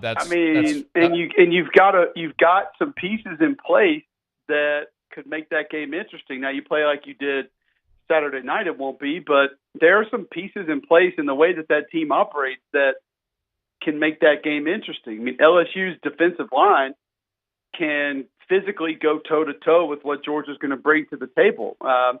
You most likely are going to have, I would think, a Harold Perkins for 4 quarters of football and not be in and out of the lineup like he was Saturday night. Not that that's his fault, but, I mean, he wasn't there for the entire game. There's no definitive way to measure that Georgia's going to tackle as well as A&M did, so the catch and run stuff on some of the quick throws might be there. Georgia might not tackle the quarterback as well, and some of those back-breaking runs, either by design or leaving the pocket, might be there earlier in the game as opposed to later in the game. So, I don't know, man. Josh Williams going to be back? I hadn't seen the report, but he's okay. He's going to play. So there you go. I mean, there's a little bit more of a downhill run threat that can help you out. Jeez, man. We got other schools out here trying to hire coaches, and you guys are going to the SEC championship game. Perspective matters, though, doesn't it, Cole? Cheer up, Buttercup. I mean, I'm with you. And I would never, and that's kind of where I led the show today. I would never. What did you set the over-under at for LSU wins this year? I had them 8-4. I mean, you kind of sound like a Tennessee fan right now that they're saying that this is a wasted year because they're not going to the playoffs. No. I'm not saying that at all. And I did lead the show today by talking about how the SEC championship game is never a consolation prize. It is a prize in and of itself to be coveted. But I do believe there are coexisting realities where you should be disappointed by the performance on Saturday based on what was on the line. but also appreciating what this season has been and what it means for the future. Both of those things can be true at the same time. Sure. Yeah. I wouldn't push back on that, but, I'd focus on the positives because when I played college football, and granted, there are college kids that weren't alive when that took place, making it to the SEC championship game was a huge deal. Like, that was the deal for us. And then everything else that happened was just, it was just really cool. But you make it to Atlanta, and I think a lot of it was because, and it's still that way for the most part. I mean, hell, now you can go to Atlanta and still get into the playoff if you lose. But making it to Atlanta was the goal. And I think a lot of it was because you knew if you were in that game, you had set yourself up for some pretty magical things. So, we got there twice and lost. Probably better for us because we lost to Tennessee in 97, and they went down to the Orange Bowl, and I think Nebraska put 55 on them. Steamrolled their ass. Yeah. And then we lost to Florida in 2000.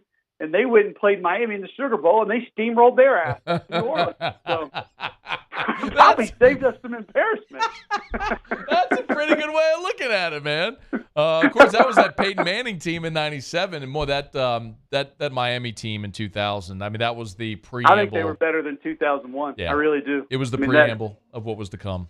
Yeah, they were pretty incredible. You know what else I remember about that game, Cole? That's when Sebastian the Ibis ran out onto the field in the end zone and got a 15-yard penalty. Do you remember that? I don't remember that part, no. Look it Not up. Surprised. I remember Butch Davis on the sideline with fire coming out of his ears because the friggin' mascot cost him 15 yards running out onto the field. I can only imagine. Yeah.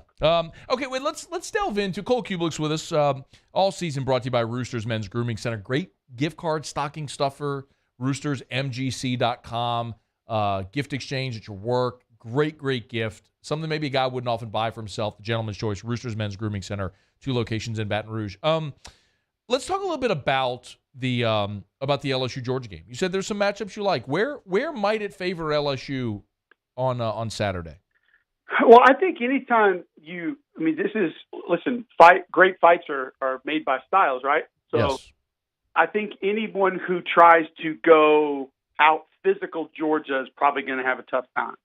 Just because up front on both sides of the ball, there's a good chance they're just going to be bigger and badder than you. And when you think about what they can add with extra defensive linemen, with tight ends, with bonus bigs, be it fullback tight ends coming over from defense, I mean, they can play bully ball with just about anybody. And there aren't many teams in the country that can be better than that than they can. See the Michigan game a year ago. It didn't go well for them. So I think LSU physically can hold up, but they don't have to be that to find success against this team. Take any of these defenses off the Nick Saban tree. I mean, the way to find success is to spread them out, find matchups, and pull as many playmakers away from the ball as possible. LSU is going to be able to do that. And that's where they have found a ton of success this year. Now, they've gotten a lot better with the downhill run game here late in the season, but I think when LSU's at their best, they're spreading you out 3 and 4 wide, and Jaden Daniels has got the timing routes or the RPOs, the quick release plays going, and that's where the catch and run comes from because LSU is very talented at wide receiver, and then that's where the quarterback run comes from as well. That makes you defend an extra gap, and he's not just a guy with escapability. He is a quarterback that you can design things for, so therefore Georgia will not be able to add extra bodies to the perimeter because they are going to have to stay closer to the line of scrimmage to be able to defend the design quarterback runs. Now, it didn't go well for Tennessee, but I think that there's a little bit more there's a different style of run threat that I think LSU can bring to the table than what Tennessee did. LSU's not going to be as reliant on tempo as Tennessee is. And then I think on the other side of the football, I think Mekhi Wingo's been one of the most underrated. I gave my top 3 most underrated players in the SEC Saturday night in our game because I think Vanderbilt has one at running back. I think Ricky Stromberg at Arkansas, the center, is one. I think Wingo's another one. With the way that he and Roy have played inside this year, they've been phenomenal. We know it's on the edge with Olajari and Gay. They can hold up against that group. And then you have sort of this Swiss Army knife, this chess piece that you can move around in Harold Perkins. that can be sort of a different guy. And I think he gives you enough speed to match up with some of the tight ends that you'll see. He gives you some physicality and some pass rush to be able to disrupt. So, and I have a lot of confidence in Matt House being able to design something that can be problematic for this Georgia offense. Now, the run game's gotten going here in the last couple of weeks, but this Georgia offense has great balance. So you're going to need to be good in different facets, and I think the LSU defense brings that. They tackle well from the back end. They don't really seem to be a liability in coverage a lot of the time. So you can't just take what happened Saturday night and say, oh, well, that's what we're going to get against Georgia, because number one, I think the mentality will be totally different. What you're playing for is going to be totally different. And I do think that there are some ways that LSU can counter what Georgia brings to the table and potentially make that game interesting. When I asked you this before they played Kentucky, and we've just seen it times this year. Maybe it's just that they're bored. But when Georgia has struggled, what has been their bugaboo? I think I watched that Kentucky film, Matt, and I didn't see a team that was bored. I saw a coaching staff that went in with a very low-risk game plan. And, they didn't overcommit to anything defensively. On offense, it was, hey, we'll give you a couple of shot plays here and there, but that's not what we're going to rely on. We're not going to be like Tennessee and throw 7 or 8 over the course of the game. That was quick throws, easy throws behind the line of scrimmage, hand it off, and get out of there with a win, steal a win on the road. I think Kirby's fine doing that, whereas a lot of coaches might be worried about style points or how it looks or how people feel about it. I think he's fine taking a very simple game plan in and just saying, hey, if this is 21-10 instead of 48-3, it doesn't really matter to us. We won on the road. We keep winning games. We're going to be fine. So I saw that as more of the plan that Georgia put in place than maybe a team that was bored or a team that's just a little bit overrated. You had the Missouri game, didn't you? The Georgia-Missouri game? Yep. But Cole, that's one where, Missouri had a goal-to-go situation where if they convert, Georgia loses. They jumped off sides, too. Yeah. And that was going to be a 3-score game if they convert that. But they made a decision in the second half. They went more gap scheme. The offensive line hit the switch, and all of a sudden Missouri couldn't stop it. Now I'll say this. That's a Missouri team that has some legit skill. They have a good run scheme that is one that can be a little bit difficult on a defense like Georgia because they're going to cut the back side of it. They're going to make you run east and west. And then that Missouri defensive line is real. And I don't say that lightly. Go put that Arkansas film on from Friday afternoon. They whipped them for 4 quarters, off the edge, inside, disrupting, pass rush, and they've done it almost every game. Now, they might not be great in all the other facets of their defense, but that defensive line can get after you. So, once again, on the road, maybe took a little bit of a plan that was a little bit too vanilla. I don't think they targeted Bowers to the third quarter of that game. So that's a problem. Number one, they go out against Georgia Tech, and right away, they go after 19, I think 3 of the first 5 plays.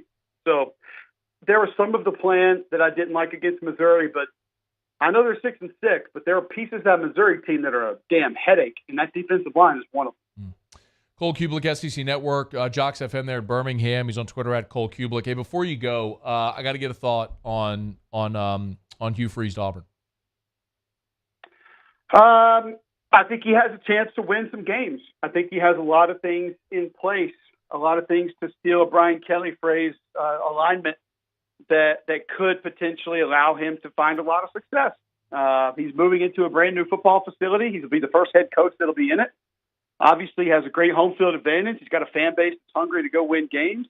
He's got an NIL situation that's in good shape, and he's got experience in the league, recruiting it, coaching it. So he'll have a lot of advantages to potentially go out and win games. And I think the alignment is actually there for the most part. It may be for some of the most important parts when it comes to the Auburn administration or Auburn power circles, I'll say, are in favor of this, wanted this. And, I said after the whole Harsin stuff, I think I said it with you, Matt, like, dude, just line it up. Just give them what they want and lean into it. And if that's what they think is best, and they're the ones that are going to pour the money into the NIL, then go for it, man. Let's see how it plays out. Have at it.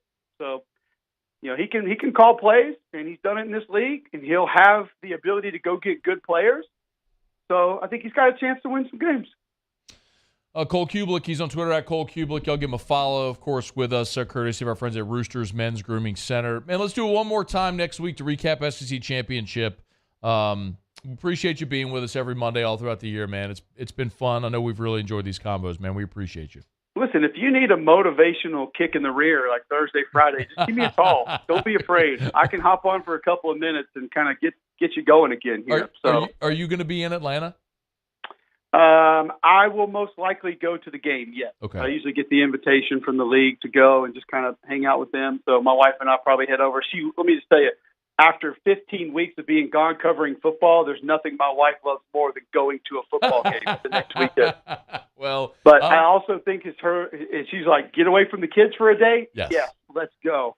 Now, when you come back from break, make sure you play one of Ronnie Daniels' touchdowns from the 1997 Auburn LSU game there in Baton Rouge. I've already referenced on this show today.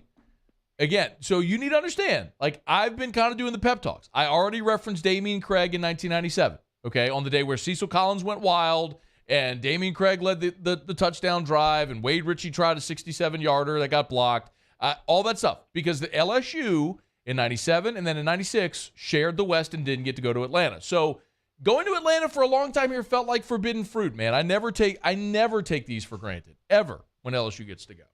So I'm there. Nor should you. Nor should you. Amen to that. Well, we'll be there doing shows Friday and Saturday. So if we bump into you, that would be great, man. We appreciate you as always. Sounds great. Talk to you soon, Matt. Thanks a lot. That's Cole Cubelic of the SEC Network. It's AFR. AFR. It's a raving fan shout-out. Presented by Darren James & Associates, brokered by eXp Realty. Buying or selling, it is time to call Darren James. If you need to sell your home, call the realtor that sells more homes than anyone. Call Darren James and get your home sold. 335-7666, 335-7666, or agent225.com. You can go to Rate My Agent. You can see all the 5-star reviews. This one says, Darren and his team were extremely helpful with the entire process, made sure to keep me updated every step of the way. I felt confident using Darren due to the number of very high recommendations, but he still exceeded my expectations. That's the kind of experience you have with Darren James, and he gets results. On the Wall Street Journal's list of the top 1,000 realtors in America. Buying or selling, you need Darren James. 335-7666 or agent225.com. Think real estate, think Darren James. Before we begin any electrical work here, we perform a home safety check that begins at your electrical panel to make sure that you and your family are safe. For all your upgrades, installations, and repairs, call Mr. Electric.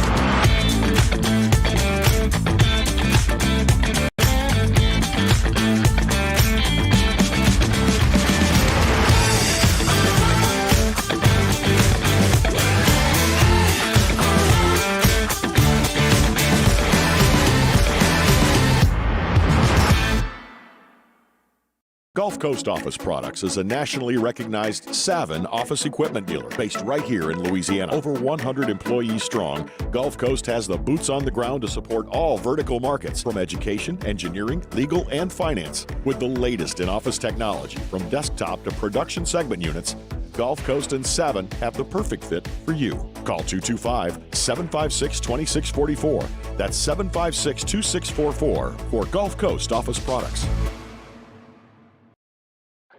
Oh, hey, what's up? It's Big D and Bubba, 100.7 The Tiger Morning Show. We'd love for you to join us every weekday, 4 a.m. till 9 a.m. Yeah, everything you want in a show. Country music.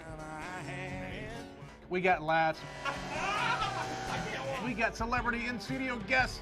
We just need you. Join us every weekday morning, 4 a.m. to 9 a.m., right where it all started. That's right. Louisiana's country station, 100.7 The Tiger.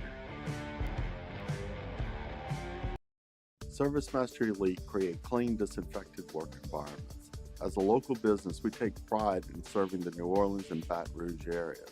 Our cleaning protocols follow CDC and OSHA standards for healthcare settings, offices, senior living, restaurants, and industrial plants. Contact Service Master Elite to get your operation ready for reopening with germ disinfection cleaning. Service Master Elite, the trusted choice in professional cleaning since 1996. I've been doing business with Luba for 25 years. They're dependable, trustworthy. It's just the attention to detail with our clients. Our folks have years and years of experience. They're highly trained professionals, but many companies have that asset. What I'd like to think makes Luba a bit different is that we use those talents in a way that truly is dedicated to serving the needs of the folks who depend on us. Gulf Coast Bank and Trust is giving our customers the power to bank anywhere, anytime during this challenging event. And we're right there with you. Our mobile banking app is a smart way to manage your money and time. Gulf Coast.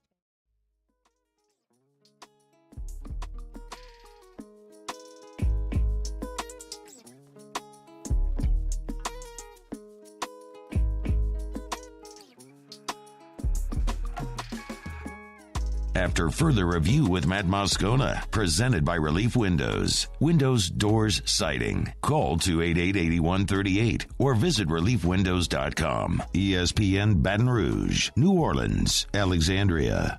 Jordan Menser texted the show, I needed Cole Cubelic so bad today. Who would have thought that you had an Auburn guy giving LSU fans a pep talk today? You know what, Muse? Make us all feel better.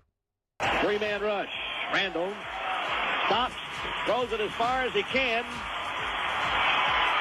Caught, touchdown! Jack Hunt caught it and scored! Last play of the game, I don't believe it! I do not believe it! LSU has tried to erase the Jack Hunt call from history, but we have it under lock and key. I love it, by the way.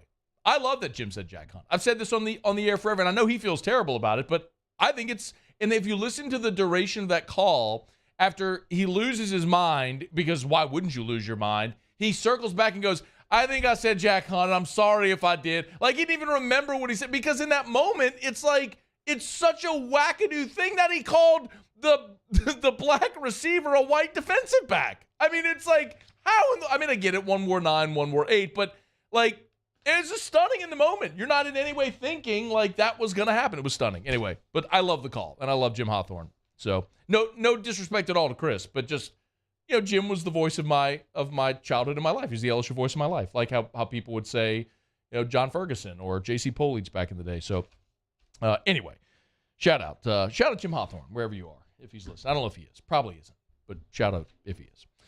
Okay. Brian Kelly met with the media today, and he did give an update on Jaden Daniels. I'm going to get to that and sort of do an extensive piece on that in about 20 minutes to start hour number 3. So you want to be back here for that if you have to leave. But don't leave. Just stay. I did want to take a quick second. We're not doing a lot of Saints stuff today. I mean, they stink, and I get it. It's what it is. But and so much of that game against the Niners was atrocious. But I can't shake the Chris Olave drop that was reviewed. If you missed it, Chris Olave caught a ball, took about 3 steps, went to the ground, and then essentially the ground caused the fumble. And they reviewed it and ultimately determined that it was not a catch. Here is what Dennis Allen said after the game. Well, I'm going to be honest with you. I don't know what a catch is in our league anymore. It's kind of changed multiple times. Their explanation to me was that he didn't survive the ground. So, I don't know what a catch is. You can tell he's frustrated. And listen, there's not many people that are going to defend Dennis Allen today. I mean, he must be frustrated. He's watched this team, this franchise, this organization unravel under his watch. They're a bad football team. There's no way around it. he's doing a poor job getting the team ready to play, handling adversity. And then to have something like that happen, I get it. It's massively frustrating. I would say the same thing. It's not exactly the same thing, but on the Jure Jenkins catch at the end of the game against Texas A&M. Now, to be clear, I don't think LSU would have won that game either way, but I saw a man catch a football with a foot in bounds, take 2 steps out of bounds, fall to the ground, and lose it when he hit the ground. Possession in bounds, catch, touchdown. I mean, we have complicated this to an almost impossible degree, where if you're going to say, he didn't make an act as it's written common to the game. He was running. Running is common to literally every play of every game.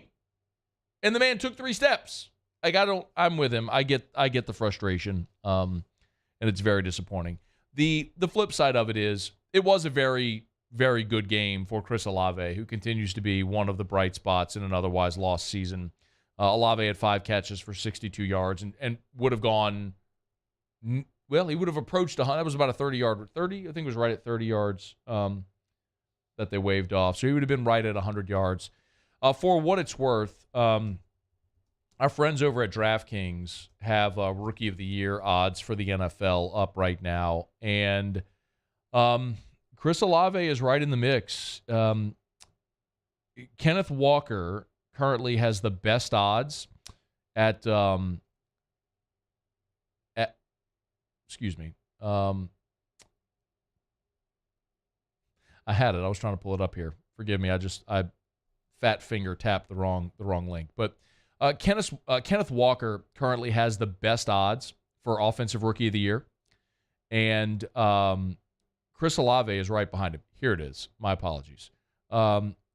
Kenneth Walker is at, this is courtesy of DraftKings, is at minus 150, so he's the favorite at minus 150. And then the 2 Ohio State rookies, Garrett Wilson and Chris Olave, have the next best odds at plus 600, followed by Christian Watson at plus 700, and then some longer odds with Dameon Pierce, Isaac Pacheco, Kenny Pickett at plus 3,500, George Pickens at plus 4,000. So really, I mean, it's about a 4-man race right now with Walker, Wilson, Olave, and Watson. So can anyone overtake Kenneth Walker? Probably unlikely with Olave because the team is playing so badly, but he could stat compile and maybe put himself in the mix. But, he's a fantastic player. He's having a great season. The question that we will all ask in time is, was it worth it, right? I mean, because you traded back into this draft in round 1 and then traded up again to get Olave, where I believe you had 16 and 19 and then moved up to 11. So you gave up an awful lot to get a talented young receiver who's maybe arguably been your best offensive player this year. But what do you have to show for it? Not an awful lot. All right. By the way, speaking of DraftKings, of course, you can always download the DraftKings Sportsbook. Use the promo code Baton Rouge. They always have great promos. And listen, as we move toward the holidays, football is on darn near every night of the week. And DraftKings is a great place that you can go bet on it all at the DraftKings Sportsbook. So download the DraftKings Sportsbook app. Use the promo code Baton Rouge. Remember, right now, if you're betting this holiday season, use the promo code Baton Rouge if you're a new customer. Bet just $5 on any NFL team to win their game. If they do, you get $150 in free bets. And right now, everyone, whether you're a new customer or you're an existing customer, can cash in on stepped-up same-game parlays. You can boost up to 100%. The more legs you add, the more money you can win at the DraftKings Sportsbook app. So download the DraftKings Sportsbook app. Use the promo code Baton Rouge. The more legs you add, the more money you can win. It's right now at the DraftKings Sportsbook. 21 and older, physically present in Louisiana. Select parishes only. Bonus issued as free bets. 1 boost per eligible game. Opt-in required. Parlay and wagering restrictions apply. Eligibility and terms at DraftKings.com/football terms. Licensee partner Golden Nugget Lake Charles. Gambling problem. Call 1-877-7-0-STOP. All right, we're glad to have you aboard with us here. You still have Tigers and the Pros coming up in just a smidge. And I mentioned that we are going to circle back to what Brian Kelly gave an update on Jaden Daniels, who injured his ankle against Texas A&M on Saturday, and what his status is for this week. We'll get to that again coming up right after the top of the hour. But Brian Kelly also did and something else that we're going to have to keep an eye on as we move throughout this week is sort of this recruiting, transfer portal, SEC championship game week. I'm going to play number 6 from today, Muse, if we could, because a lot of coaches right now with the regular season over are you're combing the portal. Well, the portal opens December 5th, but you're certainly keeping your board alive on the portal. You're looking at recruiting before the December signing period. And so you have that roster management and construction, which is so vital, but you're also preparing for the SEC championship game. So Brian Kelly was asked about that today, how they balance it all. Most teams that are not playing in a championship game are out on the road recruiting today, and certainly we're preparing for the game. So, we can't be out recruiting at this point, so you lose that opportunity. But recruits know that we're preparing for a championship game, so you gain that back on the other end. Next week is where it really gets interesting, right? So the transfer portal opens on the 5th. We certainly, want to be able to recruit, but we want to obviously set our own roster as well. So it's balancing setting your own roster, evaluating your team, exit interviews, doing those kinds of things while you're also recruiting and keeping an eye on the portal. So you've got a few balls up in the air next week. Yeah, managing that roster is huge. Finding out who's coming back, who's not. We've talked about some of them, like Seven Banks, Jaquaylin Roy, Jacoby and Guillory, Jaden Daniels, most notable among them. Finding out who among those guys are coming back and who are planning to go to the pros is as critical as anything to know what roster spots and what positions you need to address. So you start to get some of those answers next week. All right, it's after further review. We'll knock out a break. Muse will have Tigers and the Pros to wrap up hour number 2, and we'll talk Jaden Daniels in about 15 minutes. It's AFR.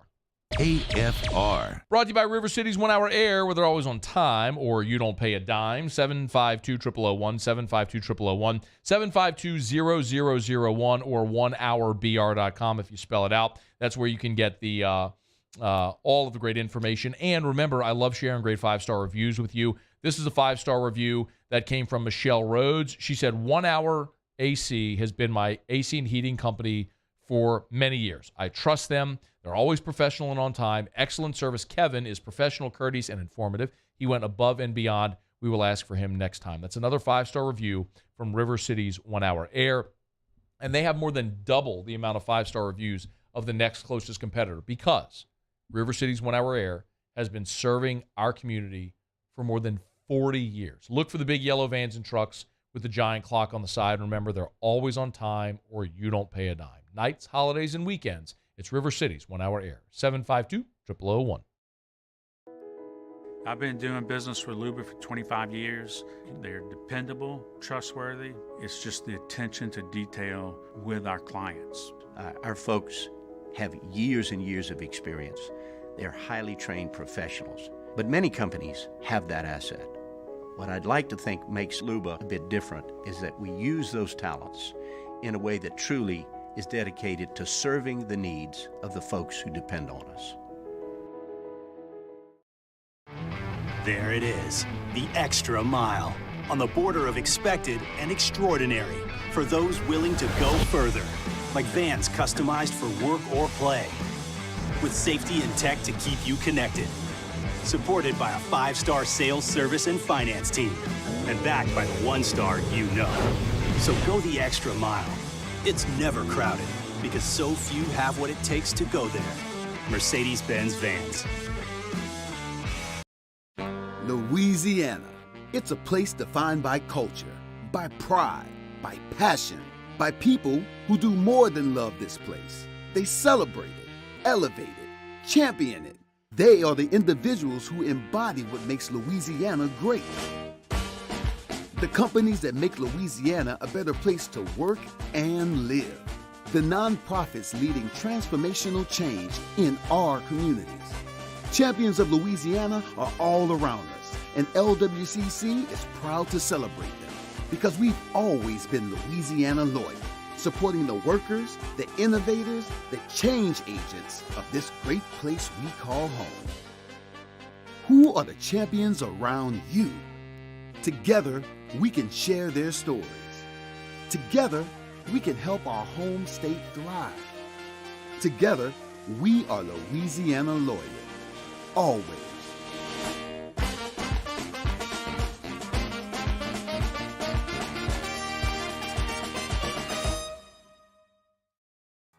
It's no secret. The best oysters in Baton Rouge are at Jolie Pearl Oyster Bar. Enjoy mouth-watering South Louisiana flavor and oysters from all over the country. And don't forget our nightly drink specials.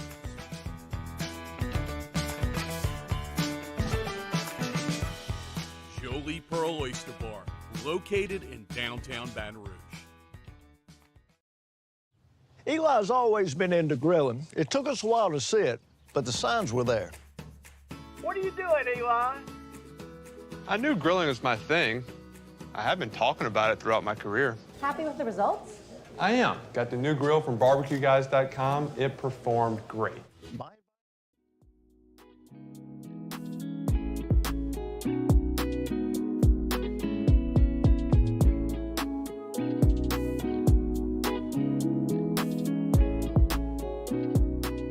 After further review with Matt Moscona, presented by Relief Windows. Windows, doors, siding. Call 288-8138 or visit reliefwindows.com. ESPN Baton Rouge, New Orleans, Alexandria. Wrapping up hour number 2, Musso.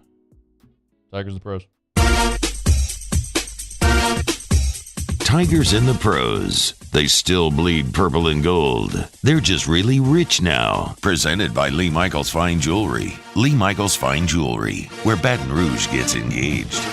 Heavy LSU flavor in Bucks-Browns yesterday. Devin White, the leading tackler for Tampa Bay, 13 of them on the day, including half a sack and a pass defense. You flip over to the other sideline, Grant Delpit recorded 5 tackles in the game for Cleveland and defended a pass. And of course, Cade York kicking the ball, 1 of 2 from field goal. Long of 51, did nail both of his extra points. Browns in overtime over the Bucks. Joe Burrow turned in a really nice afternoon against the Tennessee Titans. 22 out of 37 for 270, a score. Did not throw an interception. Was only sacked 1 time, so that makes Joe feel good, I would imagine. Added 9 carries for 32 yards in that one. Blah. They won it. It's good. Blah. Miami Dolphins 30-15. Yeah, the Titans, man. That was one of the picks on Magnolia Bluff Football Sunday. I had the Titans as well in that game. They nailed it though yesterday. Did they? They had a good day? Good day. Our guy Paul Nolan was 3-0 yesterday on his picks. Man. I'm telling you, man, you got to be good. locked into this show. He's real good with totals. Paul's been great. All that's true. He's hitting at like 70%. Yeah. He's always very leery because he's done it long enough to know like you never hit at that clip. Like eventually you'll get back to 60, 65. Regression's coming, yes. right? Yeah. So, but like he's just been in fuego. Like ride the train, man. Oh, it's hot. Duke Riley, 3 tackles, a sack in the game for the Dolphins as they defeated the Texans. The Houston Texans. The Houston Or is that Texans. only when Deshaun Watson was there? Oh. Hit me with it. But I actually have one, but it's not on a button bar. I did it right before I came into the show. How many times do I have to ask for my rim shot? Hold on. Damn it, Mute. I want a rim shot. I asked for it, but just like Mike Triplett's intro. It's the new Mike Triplet intro. Do it again. Do it again. Were they only the Houston Texans when Deshaun Watson was there? Oh, come on, thing. There you go. Oh, it makes sense. It's 4:53. Yeah, there it is. makes sense. You're a little slow on the reaction time. Hit it again. Come on. I'm telling you. This writes its stuff. It writes itself. What? It writes itself. It does what? This stuff writes itself. We're doing the family thing. We're getting tripped over our words, right? Sextons. It writes its stuff. It happens. Maybe I had the secondhand smoke from you over there. I don't Maybe think that's so. what's happening No, in here. probably not. Patrick Queen had 6 tackles, 4 of them solo, a tackle for a loss, and defended a pass in the Ravens' loss to the Jaguars. Foster Moreau, 3 receptions, 33 yards, and a touchdown for the Ravens. Moreau. No, don't do that. Don't do that. Stop that. Don't let them get you. It's Moreau. The Ravens, they beat the Seahawks. And then Jamar Chase. The Raiders. Ravens beat Seahawks? Raiders. You said Ravens. Oh, see, I'm doing it again. Well, I've got almost a minute left here, so hold on. Let's get through this. Well, say the right team. Well, I thought I did. Maybe I didn't. Look, that is most definitely a symptom. That's what happens. Of your no, you go too fast, you trip over the words, and we've talked about this before. You're tripping now too? No, absolutely not. Years. You like that? Not exactly. Yeah, I like that. That wasn't exactly. No, it's fine. Jamar Chase is set to return for the Bengals this weekend against the Kansas City Chiefs. Joe jumped the gun a little bit last week when he said he was coming back. Yes. This is the week 13. Jamar Chase. Joe can do whatever he wants. Yeah, I agree. He can. That's Tigers in the Pros. Presented by Lee Michaels Fine Jewelry. Gentlemen, thrill her this Christmas with a gift in the red box. LMFJ.com. LMFJ.com for Lee Michaels Fine Jewelry. Gentlemen, a lot of us get engaged around the holidays, around Christmas. Baton Rouge has gone to Lee Michaels for more than 40 years for the best selection of engagement rings at the best prices and always the Lee Michaels experience. Thrill her this Christmas with a gift in the little red box from Lee Michaels Fine Jewelry. LMFJ.com. Okay, update on Jaden Daniels when we come back right after SportsCenter. AFR. AFR is brought to you by South Point Volkswagen and SouthPointVW.com. New and certified pre-owned in Baton Rouge and online at SouthPointVW.com. That's SouthPointVW.com. Maybe this holiday you're going to do the thing that people always do on the commercials, right? Doesn't that happen all the time? Don't people always give cars for Christmas and you put a bow? That happens all the time. Happened 6 times on my street last year, as a matter of fact. Not really. But look, you're heading toward the end of the year, and end of the year is when you always get the best deals, when inventory's got to move, and South Point Volkswagen has inventory, so you can always check it out at SouthPointVW.com. SouthPointVW.com. You could search by year, make, body style, model, all there for you. Price, so many different criteria. If it's new or certified pre-owned, if it's on the lot, it's online. So go to the website, SouthPointVW.com, hit the search tab, and you can see all of the vehicles that they have there on the lot at South Point Volkswagen. If they don't have what you want, they can order it. It's South Point Volkswagen. Louisiana's largest volume Volkswagen dealer, SouthPointVW.com. I've been doing business with Luba for 25 years. They're dependable, trustworthy. It's just the attention to detail with our clients. Our folks have years and years of experience. They're highly trained professionals. But many companies have that asset. What I'd like to think makes Luba a bit different is that we use those talents in a way that truly is dedicated to serving the needs of the folks who depend on us. I'm Sylvia Witherspoon. Chris Nakamoto is just getting back from court where the Plaquemine police chief admitted he broke the law. Chief Kenny Payne is now a convicted felon. He will resign his position by the end of the day as part of a plea deal. He was charged last week with 5 counts of malfeasance. WBRZ broke the news that Payne asked a woman for sexual favors in exchange for having her boyfriend's charges dropped. Chris will have much more on this developing story coming up on the 6 o'clock news.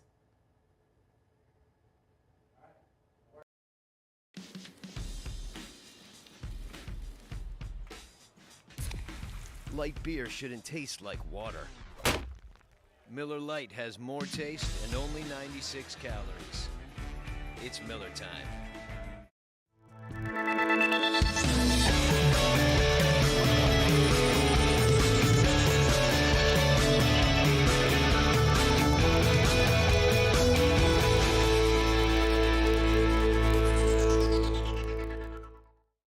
Gulf Coast Office Products is a nationally recognized Savin office equipment dealer based right here in Louisiana. Over 100 employees strong, Gulf Coast has the boots on the ground to support all vertical markets, from education, engineering, legal, and finance. With the latest in office technology, from desktop to production segment units, Gulf Coast and Savin have the perfect fit for you.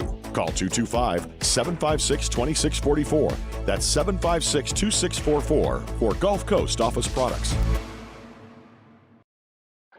Oh, hey, what's up? It's Big D and Bubba, 100.7 The Tiger Morning Show. We'd love for you to join us every weekday, 4 a.m. till 9 a.m. Yeah, everything you want in a show. Country music.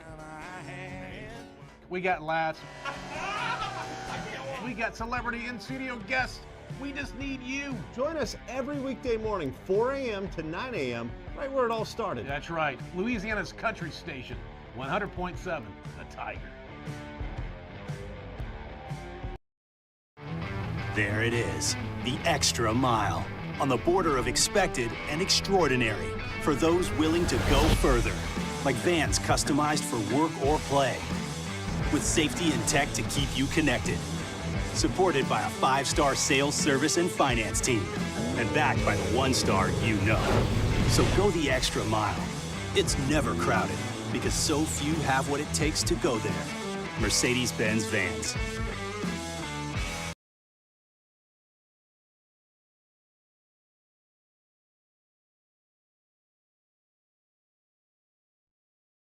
This is SportsCenter.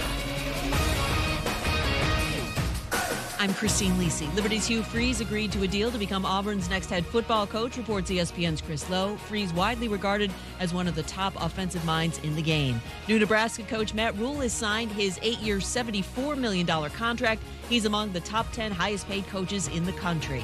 The Packers waiting for test results on quarterback Aaron Rodgers' rib injury. Green Bay, with only a minimal chance to make the postseason at 4-8, needs to end Rodgers' season so it can figure out what it has in back of Jordan Love and its QB position moving forward, advises Canty and Carlin co-host Chris Canty.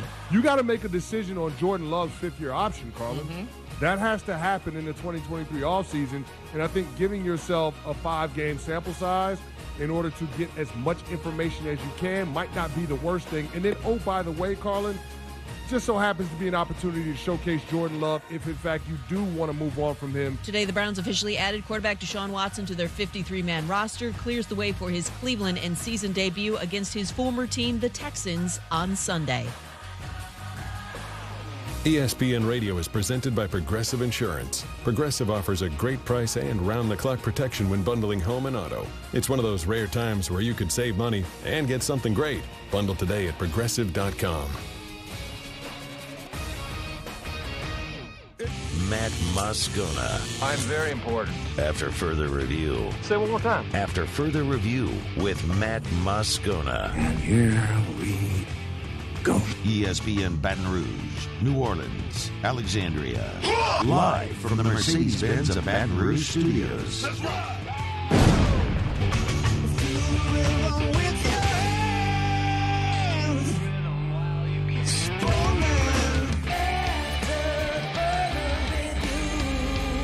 Hour 3, off we go. Welcome aboard. Glad you're with us, AFR, presented by Relief Windows. I'm Matt.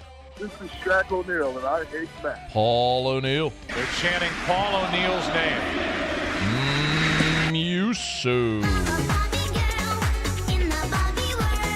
And Mr. Toby Tomplay.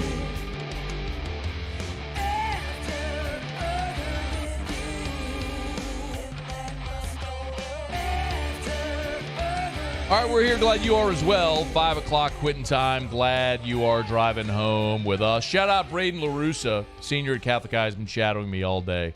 Guy had to go to a press conference. Had to sit at my desk and watch me work and write notes. That's Muso's dream, right, Muse? Just to follow me around all day. No. Where does he go to school then? Callahan! There you go. Shout out. I do want to get to some transfer portal news in about 15 minutes. And we will get to our college football takeaways at the bottom of this hour. And primarily, I want to talk about the coaching carousel. Hugh Freeze, if you haven't heard, Auburn has not formally announced it, but everyone is reporting that Hugh Freeze is going to be the coach at Auburn. So your guy, John Sokoloff, who jumped the gun last week and tried to backtrack, was wrong. Said it's never over until there's a coach standing at the podium. And even then, sometimes it's not really over. But that's not it. I mean, Luke Fickell going to Wisconsin is a little bit of a bizarre fit, if you ask me. Maybe not fit, but decision to leave for Wisconsin. So anyway, a lot that we'll get to here over hour number 3. I'm glad to have you aboard with us here. LSU on Saturday night, we know, lost to Texas A&M in pretty embarrassing fashion, man. I mean, you went on the road, played a 4-win team, and they pushed you around. There was nothing flukish about it. You all watched it. Texas A&M ran for 274 yards in that ball game. And ultimately, they added injury to insult because as LSU was attempting a 2-point conversion late in the ballgame, which many question why you would even be attempting a 2-point conversion at that spot, Jaden Daniels got rolled up and injured his ankle. So Brian Kelly, when he met with reporters on Sunday on the SEC teleconference, was asked about Jaden Daniels. Can you play that one? Usage number 9 from the teleconference yesterday. So here's what Brian Kelly said on Sunday. We kept him in a boot for today. We'll get him out of the boot yesterday, but his exam was good today, and we're pretty optimistic about his ability to practice on Tuesday. So it wasn't a high ankle sprain. Those are the things that you concern yourself with because that's going to limit his mobility, and he's going to need to have obviously all of his mobility and more. And early indications look pretty good. Okay, so that's good news. That was Sunday, or Sunday around noontime. Early indications pretty good. They kept him in a boot. A lot of times you'll wear a boot. I mean, I'm not an orthopedist, but I think you understand this. Just to stabilize, to immobilize a little bit. He'll get treatment and all that's great. Kelly was asked today, Monday, for an update on Jaden Daniels, and it sounded similar. So he's been evaluated. He's in a walking boot. We'll keep him in that boot today, and then tomorrow he'll go in for his exam. And really, this is about, strength. He'll go on the Alter G today, so he'll run with no, obviously, force and keep him conditioned even through today, which is a weight training and film study day. And then tomorrow he'll go through a manual exam where effectively he's got to be able to get up on his toes. If he's able to do that, then we're ready to go for Tuesday. Cool. So we'll monitor. Look, Jaden Daniels this season has carried 174 times for 824. Now, of course, sacks counted that rushing total, but basically he has run the football over 170 times this year for 824 yards. That is a massive rushing workload for any player, let alone a quarterback in this league. And it is astonishing that Jaden Daniels has been as durable this year as he has, considering that workload that he has had and some of the hits that he has taken. But it almost goes without saying here, y'all, that the success of LSU's offense is contingent upon Jaden Daniels' running ability. Look at the games where LSU has played its best offensively. Ole Miss, Jaden Daniels ran it 23 times for 121 yards. He threw it 28 times for 248. You blew out Ole Miss. Alabama, Jaden ran it for 95 yards. He actually went over 100 because sack yards count against your rushing total, which is stupid. But a net 95 yards and threw it for 182. You point out Florida State, and that certainly wasn't a great day, but Jaden rushed 16 times for 114. His legs were your best offensive weapon for 3 quarters, and they got going in the air in the 4th quarter, and he threw it for 209. There is a direct correlation. When Jaden Daniels runs the ball effectively, LSU's offense has its best days. So Brian Kelly said it, and he's not misspeaking. Yes, you need Jaden Daniels to be able to run the football.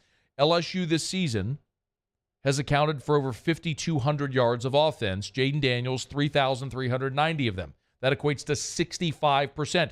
One man is responsible for 65% of your offensive production. This isn't opinion. This is objective data. This is fact. Jaden Daniels accounts for 65% of your offense. You need him to be able to run and throw on Saturday against Georgia to be able to have any success in that ball game. His best passing day came against Florida. Threw it 32 times for 349. They took some big shots down the field. He ran it for 44 yards. So they have done it at times where he's been more pass heavy than run. The Florida game was the one example, but that's more of an outlier. When did LSU struggle offensively? Arkansas, 19 rush attempts for 10 yards. Now, granted, there were sack numbers in there, but he couldn't run it. He also, as a result, couldn't throw it. Threw 15 times for 86 yards. Look at the Auburn game. He was 8 of 20 for 80 yards against Auburn. Rushing 16 times for 59. I'm throwing out a lot of numbers, but just understand, there's a direct correlation. When Jaden Daniels runs the football effectively, those are LSU's best offensive days. So, yes, Jaden Daniels is going to need to be healthy enough to run. The encouraging thing is that he came back into the game after suffering the ankle injury on the two-point conversion. It was heavily taped. I would assume he'll get a lot of treatment this week. Bo Lowry, LSU's head trainer, is one of the best in the business at any level. He was with the New Orleans Saints for years. Bo only left the Saints when Breeze retired because those two were very, very close. And that's when Bo made the decision to come back to LSU where he had been prior. So you have one of, if not the best trainers in the business this week getting Jaden Daniels ready to roll. I suspect that he will be and will be good to go at whatever, as close to full capacity as he can be. The good news, of course, you avoid the high ankle sprain. So get him treatment, get him ready to roll, and get ready to go against Georgia this week. And listen, I've heard a lot of the criticism from many of y'all about Jaden or, not pushing the ball downfield, being tentative. And listen, I'm not here to tell you that he's without flaw or fault. But there's an undeniable reality. Like, this is inarguable that this team is at its best offensively when Jaden Daniels is running and throwing effectively. He's the quarterback. That almost goes without saying, but at times this year, he has been your only offense. So to argue that Jaden Daniels is in any way limiting this offense is just stupid. It's stupid. He's your best offensive player this year, has been all year. And the day I was sitting in this chair after LSU beat Alabama, when he threw for 182 and ran it for 95, and LSU put up 32 points, and he was being lauded and everything like that, and people were aching for him to come back next year and play and win a championship. And now some of you have flipped that on its head because of what's happened the last two SEC games. I'm here to tell you, man, the key is prepare great this week, get him ready to play great this week, because that's your only shot to beat Georgia. So Jaden Daniels, the good news is, sounds like the ankle injury, not too serious. You should be able to go Saturday in the SEC championship game against Georgia. All right, it is after further review. Let me knock out a quick break. We're glad you're with us. Monday show is brought to you by Relief Windows. When we come back, we'll take a quick look at what's going on in and around the transfer portal and how that might affect LSU. It's AFR. AFR. Brought to you by Rouse's, the official supermarket of the New Orleans Saints. Rouse's.com. Rouse's.com. You can check them out online or download the Rouse's app. Remember, at Rouse's, they've got delivery and pickup options. And remember, of course, the holidays are still here. Yes, Thanksgiving just passed, but you're a month out from Christmas. If you want to start thinking about your Christmas holidays or a catering menu for your Christmas parties, Rouse's can take care of that. Maybe you're having a company Christmas party or your family over for your family Christmas party before the holidays. Rouse's can cater and handle all of it. Leave the fuss to us at Rouse's. Go to the website, Rouse's.com. That's Rouse's.com. Or download the Rouse's app. And remember, they always have delivery and pickup options as well. So your personal shopper will go pick out your items for you. You pull up into a designated spot. They'll bring it out to you. That's Rouse's, the official supermarket of the New Orleans Saints. Locations everywhere. You can find the location nearest you if you just go to the website, Rouse's.com, and hit the locations tab. But that is Rouse's. Learn more at Rouse's.com. Gulf Coast Bank and Trust is giving our customers the power to bank anywhere, anytime during this challenging event. And we're right there with you. Our mobile banking app is a smart way to manage your money and time. Gulf Coast Bank and Trust, the bank that cares about you. We get it done with strength, commitment, dedication, grit.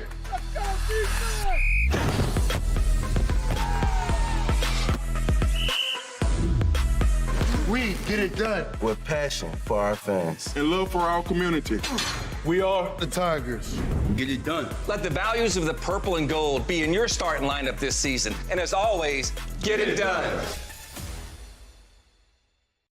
ServiceMaster Elite create clean, disinfected work environments. As a local business, we take pride in serving the New Orleans and Baton Rouge areas. Our cleaning protocols follow CDC and OSHA standards for healthcare settings, offices, senior living, restaurants, and industrial plants. Contact ServiceMaster Elite to get your operation ready for reopening with germ disinfection cleaning. ServiceMaster Elite, the trusted choice in professional cleaning since 1996. I've been doing business with Luba for 25 years. They're dependable, trustworthy. It's just the attention to detail with our clients.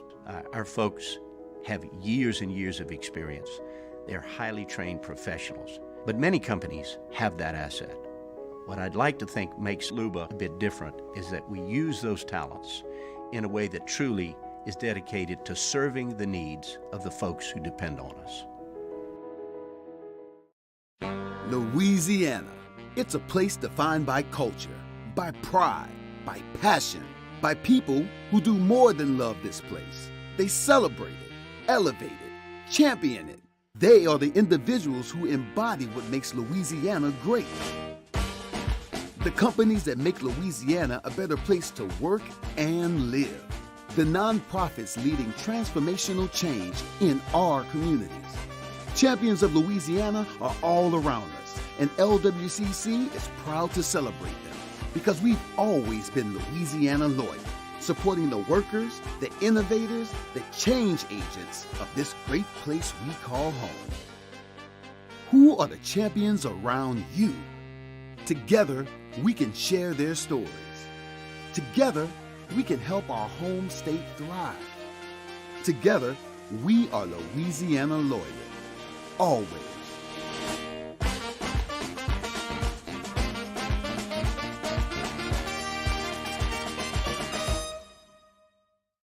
There's nothing better than tailgating, but it can be a lot of work. So why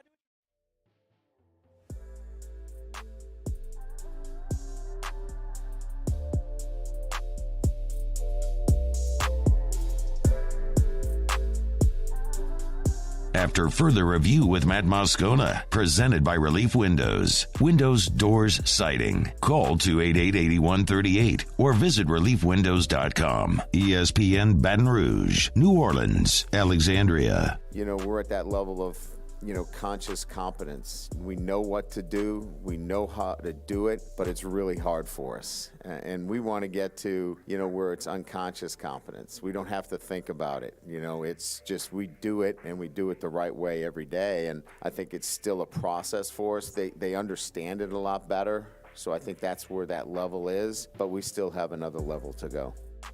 Brian Kelly meeting with reporters on Monday.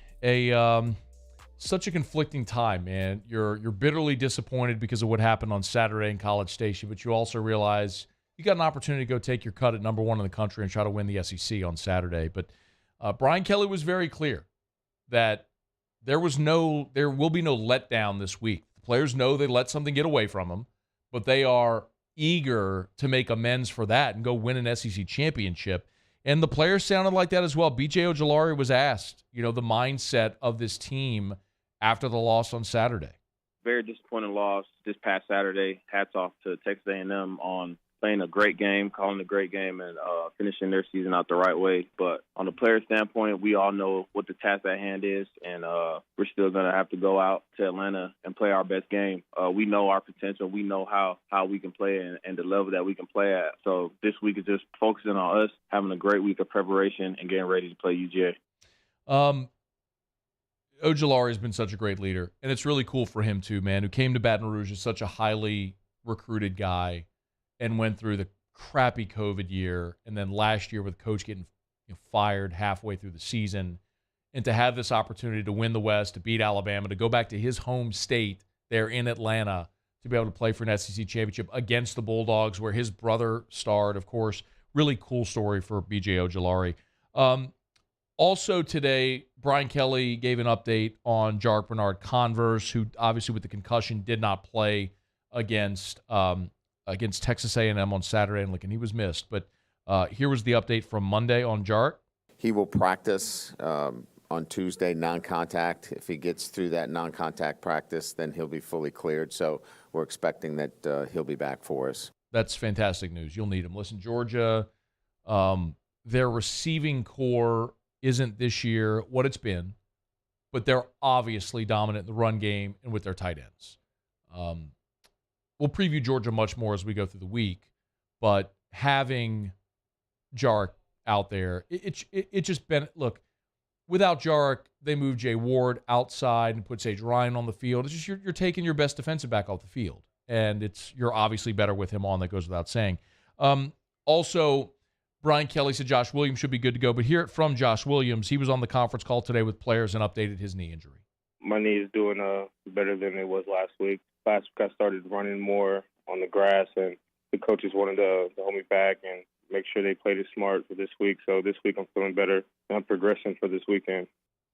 All right, so Josh Williams looks like he's going to be a go for this weekend against Georgia, which is great to see. LSU will have as close to a full deck as possible for the SEC championship game. All right, it's after further review. I want to talk about transfer portal news here in just a second. Let me take a quick moment, remind you about GMFS Mortgage, gmfsmortgage.com. Changing lives since 1999. Home buy, refi, construction loans, gmfsmortgage.com. Listen, if you are thinking about buying that home, building equity, building wealth, stop renting, own GMFS Mortgage, that's the key for you. Their local loan officers can help you.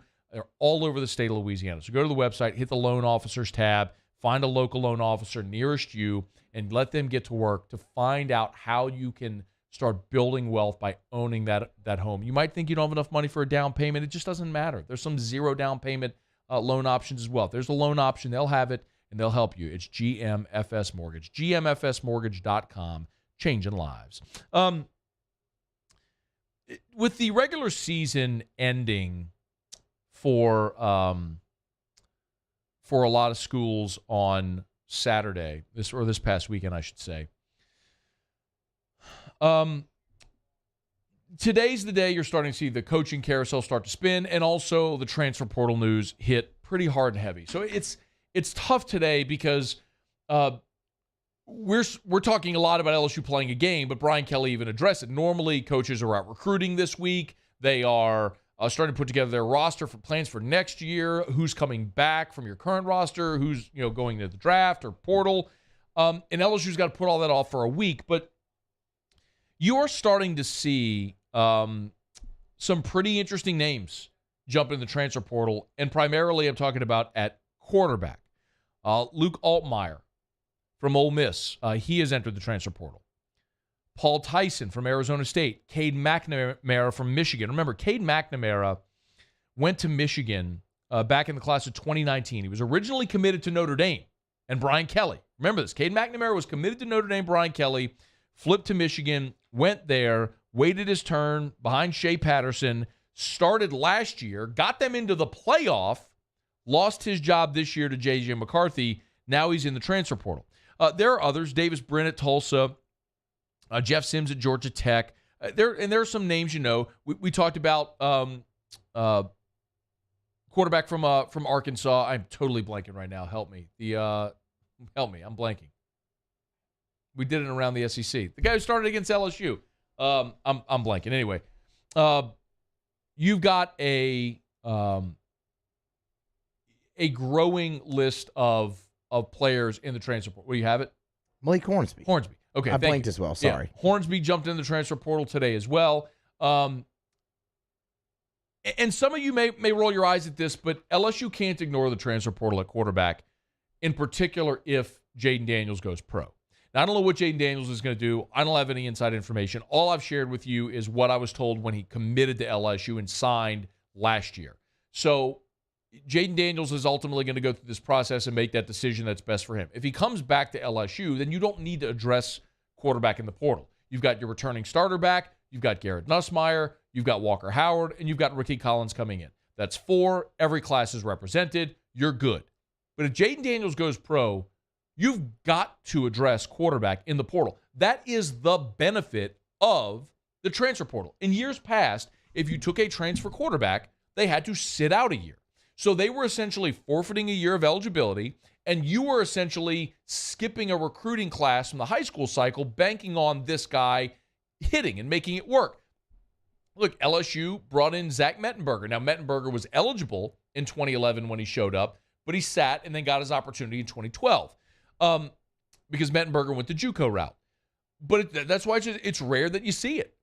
LSU brought in Etling as a graduate. Now, that changed when you had graduate transfers available, but talking about underclassmen transfers at quarterback, you have got to use the system to your benefit now. LSU did it this year. They used the system to their benefit with Jaden Daniels. If Daniels goes pro, you cannot go into the 2023 season with only Garrett Nussmeier, Walker Howard, and Ricky Collins. You cannot do it. That is negligent if you go into next season with only those 3 players. Now, this may be moot, because if Daniels comes back, it doesn't matter. But if he makes the decision to go pro, Garrett Nussmeier has played in 9 career games. He's got 2 touchdowns and 2 interceptions. He's thrown for 329 yards. That would be your most experienced quarterback. I think Walker Howard is going to be great. Not good, great when he gets his opportunity. But if you give me the opportunity to bring in a veteran player who's played a lot of football, I'll take it. I'll at least bring him in to compete. And I think Ricky Collins has the potential to be a really good player as well, but I'm not going to start a true freshman. So the system is set up to where you can do exactly what you did this year. Jaden Daniels came here without the guarantee that he was going to be a starter, but he came to a situation with a bunch of young guys where he knew his experience, his mobility was going to play out likely in his favor, and he won the job, and he's been great this year. And the same would be true next year if you bring in another transfer quarterback, not with a guarantee that they'd start, because maybe one of the young guys beats him out, and then the best case is you've got a really veteran backup, or maybe that person wins the job like Jaden did this year. You have a veteran leader at the most important position. So either way, it's something you got to keep an eye on. As with every passing day, you're going to hear more and more names of players jumping into the transfer portal, and you got to keep an eye, especially on quarterback. I've told you that the players, or the positions, I should say, where LSU is going to be looking in the portal, they are going to be looking for an edge rusher. You're losing both Ali Gay and B.J. Ojolari. And look, you got Savion Jones has been really good this year. I think he's going to be a starter next year. You're going to get Quincy Wiggins next year coming off of injury, which is going to help a ton. Harold Perkins can play the jack if you want. You got players, but they're going to add edge. They got to add cornerbacks. I've been told they want to add at least one deep threat, game-breaking type wide receiver. And they're probably going to have to add some offensive linemen, because keep in mind, you had 2 true freshmen this year. You had 2 true freshmen win starting jobs. You've had a lot of guys that have been around for 2 and 3 years waiting their turn that got beat out this year by a transfer in Miles Frazier and 2 freshmen in Emory Jones and Will Campbell. So you're going to get your whole starting 5 back next year, and really your first 6, because you'll have Dellinger and Frazier. So your first 6 are back. A lot of those guys who've been waiting around are going to leave. Expect that to happen. LSU's going to lose offensive linemen in the transfer portal this year. So they're going to have to supplement with veteran players in that portal to get some veteran depth on the offensive line. So that's where I think they're going to be looking in this transfer portal. But quarterback is going to be one worth watching depending on what Jaden Daniels does. So keep an eye on Cade McNamara, Luke Altmaier, Malik Hornsby, a lot of these guys who are prominent, been pretty prominently focused players in recruitment in college that they're going to be looking for a new place to play next season. All right, it's After Further Review. Been a good show. Muse, make us feel better. Again, Muse, for those who are maybe a little down in the dumps, make us feel better.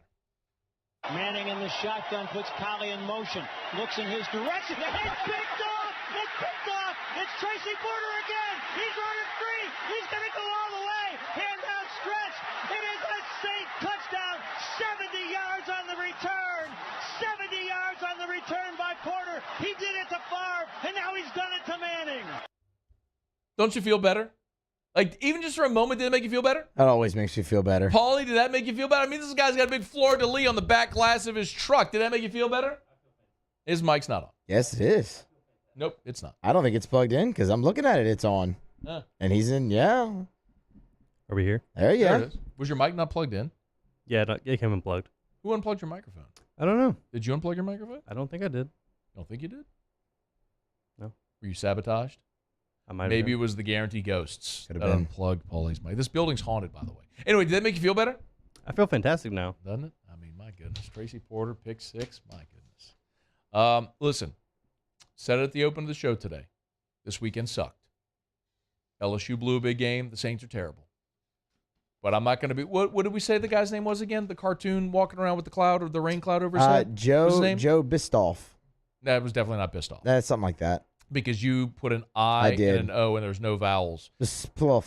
Yeah, whatever. The comic strip of the guy who walked around with the rain cloud over his head at all times. Like, that's what it feels like being a sports fan here today, a football fan here today.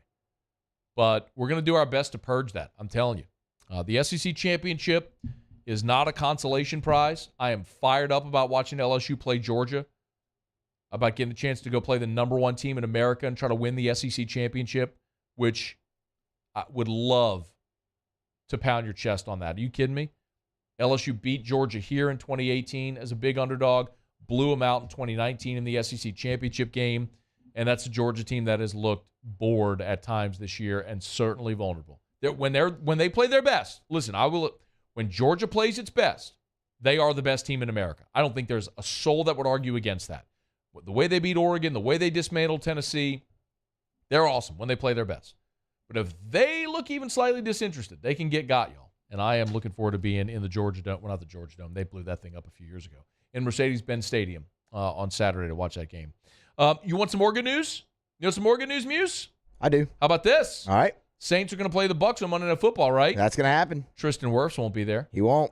Sprained ankle, out for several weeks. So an offensive line in Tampa that's already lost Ryan Jensen. Ali Marpet retired. Alex Cappa went to go protect Joe Burrow in Cincinnati.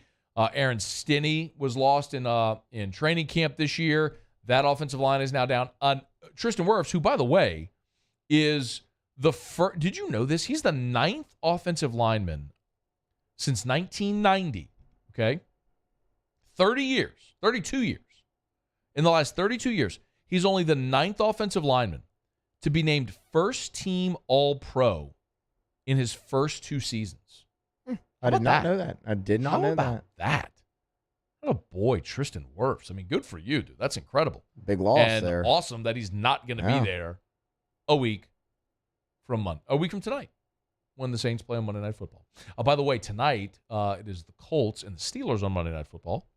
And Otter will be here in about 15 minutes to give a pick. I'll just spoil it for you a little bit if you're not going to be here.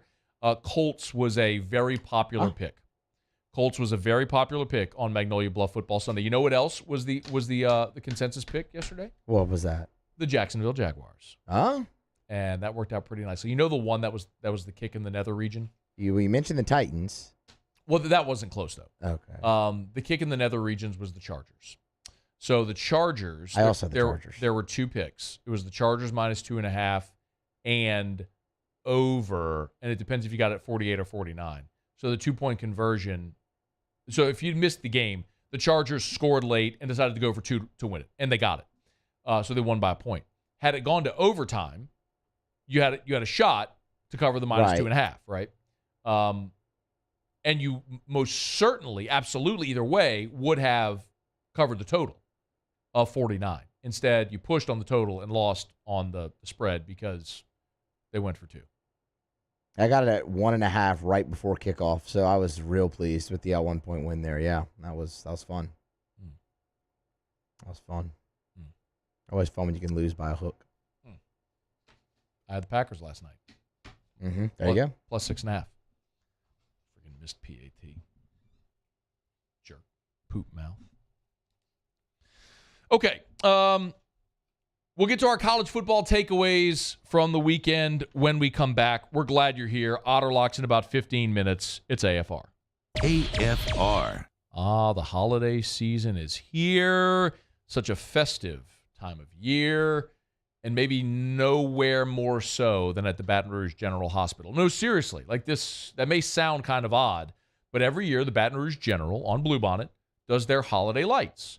And the public is invited to come walk throughout the campus there at the Baton Rouge General Bluebonnet location and see all of the holiday lights. It's powered by Entergy, and they have a large green space in front of the hospital, and it's transformed into a twinkling, singing, musically synchronized light display for the entire community to enjoy. So you can get all the information about holiday lights at brgeneral.org, where it's located, where to park, how to get tickets, all that stuff. So check it out. Like directly across from the Mall of Louisiana on Bluebonnet. You can't miss it.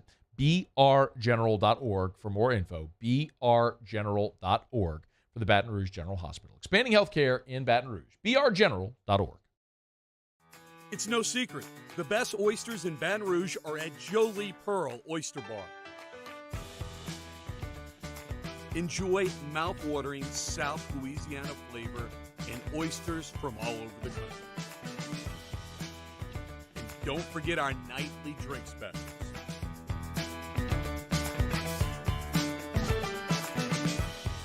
Jolie Pearl Oyster Bar, located in downtown Baton Rouge.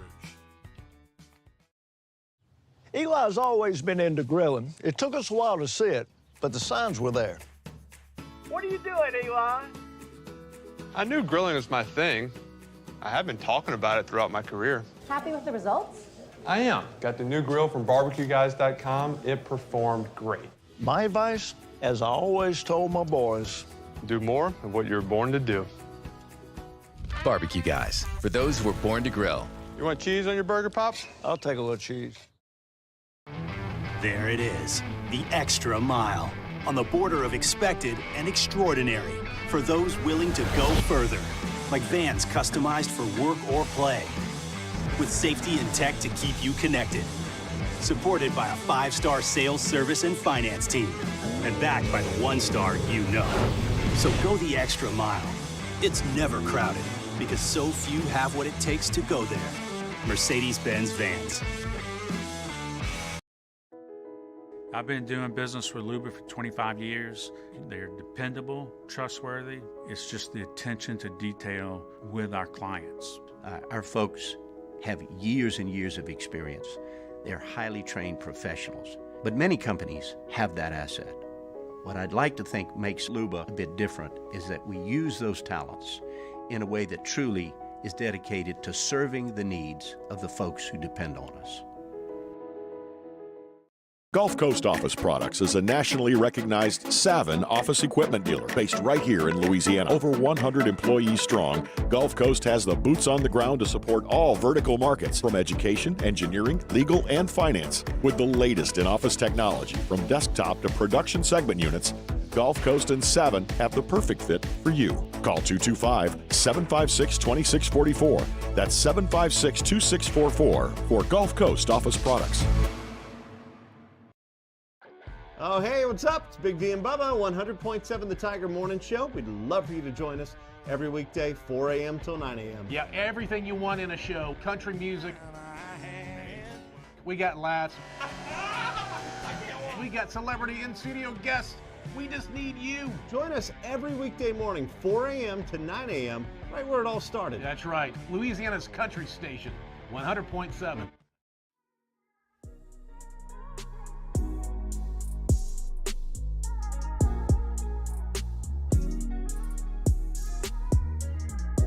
After further review with Matt Moscona, presented by Relief Windows. Windows, doors, siding. Call 288-8138 or visit reliefwindows.com. ESPN Baton Rouge, New Orleans, Alexandria.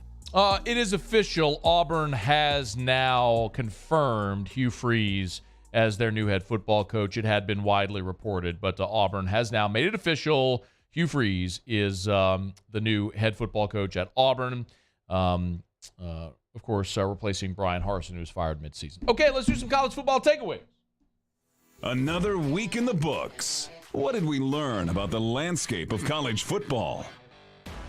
Well, I learned that the committee's going to luck out and get a pass again. It looks like chalk's going to hold. Chaos went by the wayside this weekend.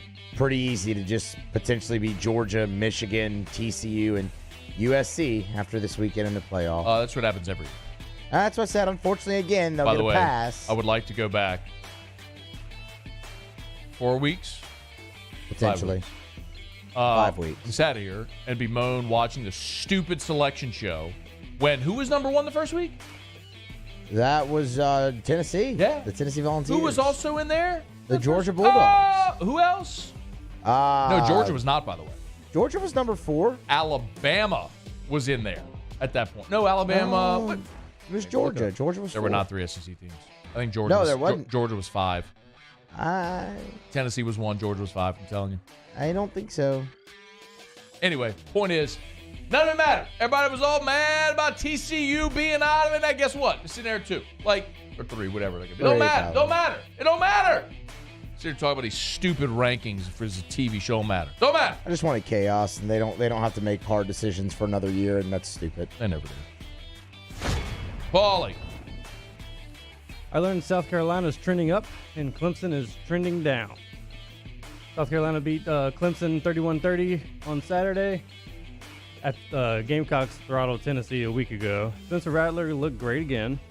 DJ Uiagalelei did not. The Gamecocks have won 8 regular season games for the first time since 2017. They snapped a 7-game losing streak to Clemson, and this is Dabo Swinney's first home loss in 41 games. Crazy. Tennessee, Ohio State, Georgia, Clemson. Also. Bama was 6. Yeah, TCU LSU was 7. 3 of the 4 in the first rankings are not going to be in the 4 this week. Stop caring about these stupid ranking shows in the beginning of November. I'm sick of it. We got another one tomorrow night. You ready? No. All right. Thank God I don't have to watch or care because LSU's not going to be in it. Wisconsin hired Luke Fickell. I am a little flabbergasted because Luke Fickell could have taken Notre Dame last year. And he passed. And he took the Wisconsin job?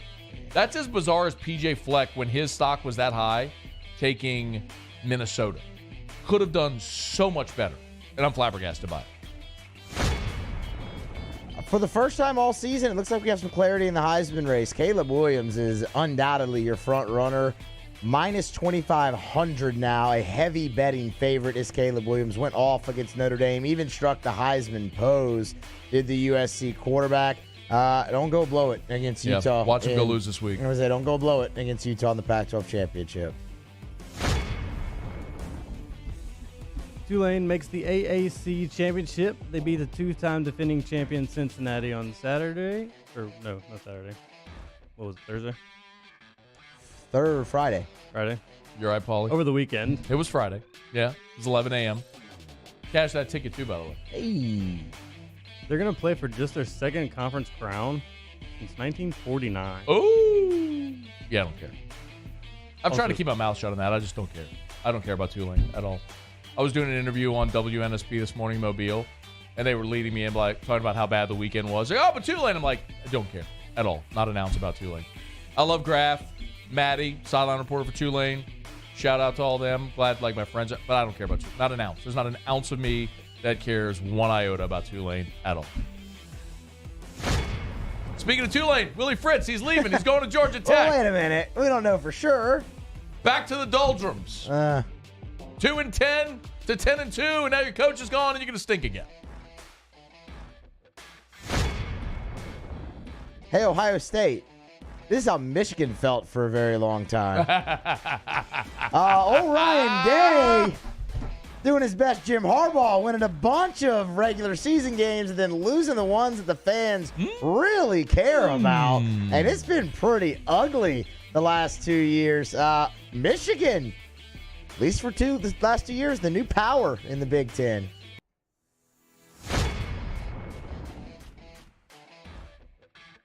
I'm going to the FCS. Let's go. The Southeastern Lions advance to the second round. You homer. That is, by the way, proud Southeastern Lion alum Paul O'Neill taking this opportunity to shout out his alma mater. Go ahead, Paulie. Go ahead. You can do it. It was a back-and-forth game. Oh, I'm sure it was. It was. The final score was 45-42. Oh, wow. Cephas Great Johnson theater. ran for 2 touchdowns. Yes. Zay Alexander had a 48-yard pick six. The Vandals got to the 22-yard line. This is kicked the way- game-tying field goal. Way more time than we should be spending. on The something. kicker slipped. Oh, No, he didn't. He missed it. Okay, never mind. It was totally worth it. It was so good. It was totally worth it. Sometimes it's better to be lucky than good. Oh, man. But you got to be good to score 45 points. Yeah. You do. Go Lions. Lion up. Lion up. Lion up. Good job, Paulie. That was awesome. Oh, man. Is it the first time Southeastern football has ever been on this show? At least the longest recap. There's no question about that. David Shaw out at Stanford. Resigns after 12 seasons man, it was the offensive coordinator there under Jim Harbaugh from 2007 to 2010 when Harbaugh went to the NFL.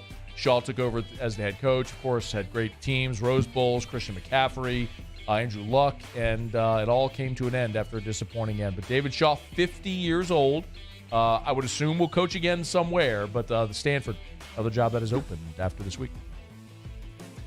That's interesting. Baylor's Dave Aranda headlines ESPN's candidates to replace David Shaw. If you were Dave Aranda, would you leave Baylor for Stanford? I wouldn't. Here, I'll tell you, this is the one thing, and this was always said about Aranda when he was here. And look, I covered a lot of coaching searches that had Dave Aranda's name mentioned, right? I mean, that was a pretty regular thing every year. UNLV, like 2 weeks before he took the Baylor job, even. Well, yes, he had taken the UNLV job. And then, let's just say family considerations decided to pass after having accepted it. And then then Baylor came along. So it actually worked out well. And it was like, yeah, you don't pass on a Power 5 job. So anyway, point is, Dave Aranda is a West Coast guy. His family's from the West Coast. I think there might be a feeling of inevitability that throughout his career he does manage to find his way back to the West Coast. That's why living in Palo Alto, there in the Bay Area, that would not surprise me at all as far as a fit. The academic rigors, all of that stuff, all of that makes a lot of sense for Aranda, and that would not surprise me in the least. I think, odd to say this, I think Baylor's a better job, which that ain't always been the case. But new stadium, they've had recent success. You've now had 3 consecutive head coaches win conference titles there with Briles, Rule, and now Aranda. They've shown you can win there. You can win in Waco, which was not the case for about 40 years. I mean, basically since Mike Singletary was there. That would be interesting, man. That would be very interesting if Aranda left Baylor. Something worth keeping an eye on for sure. All right, it's After Further Review. We're brought to you by Michelli Weighing and Measurement. Michelli.com, Michelli.com. 29 offices across 11 different states. You know where to find them, Michelli Weighing and Measurement, Michelli.com. They are hiring, so you can always get to the website, hit the Careers tab there at the top, and apply for a job there if you want to change your career or work for a company that's been in business for 75 years. It's Michelli Weighing and Measurement, Michelli.com. ISO 17025 accredited laboratory, and a great local business. Always proud to shout out my friend Joel McMullen, does a great job, President and CEO over at Michelli. Michelli.com, Michelli.com. I wanted to talk a little more about Luke Fickell, but I'm flat out of time. We got to get to Jimmy Ott for Otterlocks. Bottom line is, Wisconsin, oddly, is among the top 10 spenders annually in college football. But it's just a state that does not produce talent. Relative to FBS signees, Wisconsin is in like the low, like 37th in annual FBS signee production. There's just no talent there. So it's a bizarre choice for Fickell to leave Cincinnati, where he was a hot name, for that job. Because theoretically, he would have had much better opportunities, like Hugh Freeze taking Auburn. Fickell would have had those, but decided this would be the time. See if it works out. All right, Otterlocks is next. AFR. Get Gordon and get it done. Get Gordon and get a bike. You can go to GordonGives.com, GordonGives.com. Gordon Gives, of course, is the charitable arm of Gordon McKernan Injury Attorneys. And every year around the holidays, Gordon gives away 500 bikes to children in our community around the holidays. So if you would like to take advantage of that, you can. You can go to getgordon.com. That's getgordon.com or gordongives.com. Gordongives.com. You'll see Gordon with the big Santa hat on. You go to the website and you can apply right there. Look, if you've been injured in an accident, Gordon McKernan Injury Attorneys, they're the best and who you want to call. You want to get Gordon. You want to get it done. Experienced lawyers in Louisiana. They hire a variety of personal injury cases. And, of course, they always give back to the community. You can follow them on any of the socials at Get Gordon. You can go to getgordon.com or call 888-8888. GetGordon.com. Get Gordon and get it done. There it is, the extra mile. On the border of expected and extraordinary. For those willing to go further. Like vans customized for work or play. With safety and tech to keep you connected. supported by a 5-star sales, service, and finance team, and backed by the 1-star you know. So go the extra mile. It's never crowded because so few have what it takes to go there. Mercedes-Benz Vans. ServiceMaster Elite create clean, disinfected work environments. As a local business, we take pride in serving the New Orleans and Baton Rouge areas. Our cleaning protocols follow CDC and OSHA standards for healthcare settings, offices, senior living, restaurants, and industrial plants. Contact ServiceMaster Elite to get your operation ready for reopening with germ disinfection cleaning. ServiceMaster Elite, the trusted choice in professional cleaning since 1996. I've been doing business with Luba for 25 years. They're dependable, trustworthy. It's just the attention to detail with our clients. Our folks have years and years of experience. They're highly trained professionals. But many companies have that asset. What I'd like to think makes Luba a bit different is that we use those talents in a way that truly is dedicated to serving the needs of the folks who depend on us. Louisiana. It's a place defined by culture, by pride, by passion, by people who do more than love this place. They celebrate it, elevate it, champion it. They are the individuals who embody what makes Louisiana great. The companies that make Louisiana a better place to work and live. The nonprofits leading transformational change in our communities. Champions of Louisiana are all around us, and LWCC is proud to celebrate them because we've always been Louisiana loyal, supporting the workers, the innovators, the change agents of this great place we call home. Who are the champions around you? Together, we can share their stories. Together, we can help our home state thrive. Together, we are Louisiana loyal. Always.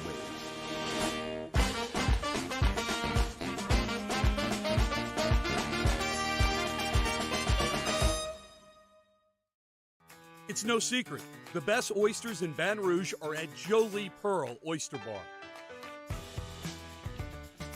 Enjoy mouth-watering South Louisiana flavor and oysters from all over the country. And don't forget our nightly drink specials.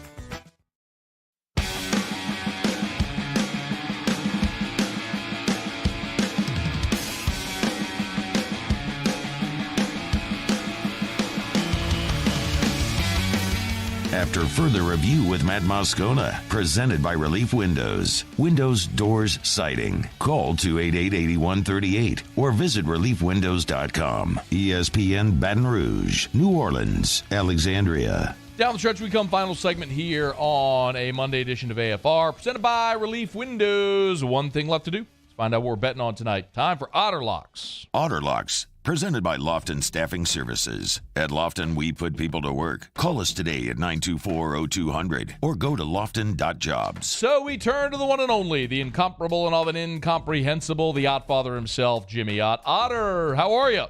Doing good. Right down the street over here on that Spoken Hub on Government Street. Very nice, Yes, very nice, indeed. very nice. Yes, indeed. Good day yesterday. I have started the habit of really... When I see like a consensus among your cappers recap, I'll load up. So Jacksonville was a very popular play yesterday. The Colts tonight, I don't want to jump the gun a little bit, was a pretty popular play as well. No, you've been listening good in class. Very good. Very good.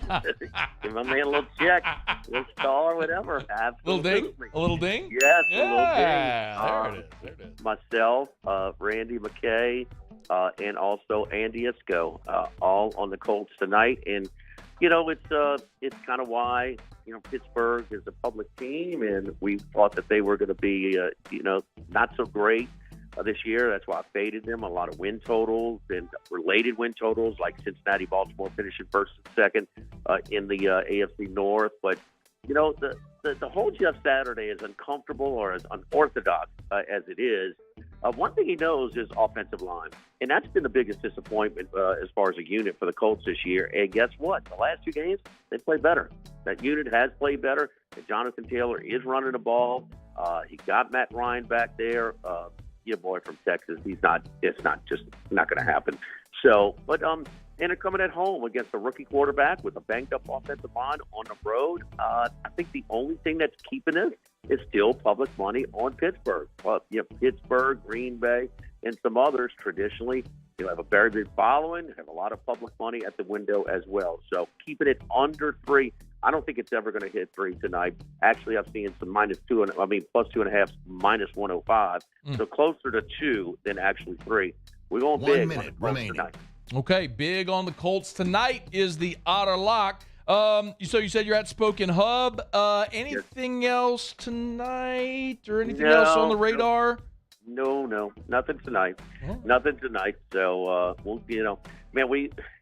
there's a lot of good college basketball, last week. So we'll start leaning on that. We'll NBA here and there. So, real quick before you go, I know we're short. Who do you have coming up? Do you have anybody giving picks on the show today? Because I know Humans will come on Tuesday, and he's really big on college basketball. Anybody tonight? Randy McKay. McKay will come on. Troy Macro will let us know where the public is. But Randy McKay, I'll tell you, he's picking the Colts, but his explanation on why we'll have that right before kickoff at 7 o'clock. All right, Otter, we appreciate it, man. Thanks. Have a great show. Thank you, Matt. All right, Game Time with Jimmy Ott follows us in Baton Rouge. Muse, Paulie, thanks so much. Y'all have a great night. We will see you tomorrow at 3. AFR. As we get on down the road, we'll remind you about Shawbills Tire and Auto Service, ShawbillsTire.com, bumper-to-bumper auto service, and name brand tires at wholesale prices. ShawbillsTire.com, ShawbillsTire.com. Look, the holidays are approaching. Many of you might have been traveling this week for Thanksgiving and realized that you had car trouble. Bring it to Shawbills. They'll treat you like family. You never have to worry about that. They will get you in and out on time. They will treat you like family. They'll always do great work at a fair price. And, of course, if you need tires, they're going to sell you the best tires on the road at the cheapest price possible. We are talking about Bridgestone, Firestone, Michelin, BF Goodrich, name brand tires at wholesale prices. You can always ask about the Shawbills credit card. You'll always save when you use your Shawbills credit card. That's at Shawbills. ShawbillsTire.com. With 17 locations across Louisiana, there's always a Shawbills near you. So find that location at ShawbillsTire.com. ShawbillsTire.com. Shawbills, where we keep you rolling. Gulf Coast Bank and Trust is giving our customers the power to bank anywhere, anytime during this challenging event. And we're right there with you. Our mobile banking app is a smart way to manage your money and time. Gulf Coast Bank and Trust, the bank that cares about you. I've been doing business with Luba for 25 years. They're dependable, trustworthy. It's just the attention to detail with our clients. Our folks have years and years of experience. They're highly trained professionals, but many companies have that asset. What I'd like to think makes Luba a bit different is that we use those talents in a way that truly is dedicated to serving the needs of the folks who depend on us. Eli's always been into grilling. It took us a while to see it, but the signs were there. What are you doing, Eli? I knew grilling was my thing. I have been talking about it throughout my career. Happy with the results? I am. Got the new grill from barbecueguys.com. It performed great. My advice, as I always told my boys, do more of what you're born to do. Barbecue Guys, for those who were born to grill. You want cheese on your burger, Pops? I'll take a little cheese. There it is, the extra mile, on the border of expected and extraordinary, for those willing to go further, like vans customized for work or play, with safety and tech to keep you connected, supported by a 5-star sales, service, and finance team, and backed by the 1-star you know. So go the extra mile. It's never crowded, because so few have what it takes to go there. Mercedes-Benz Vans. Gulf Coast Office Products.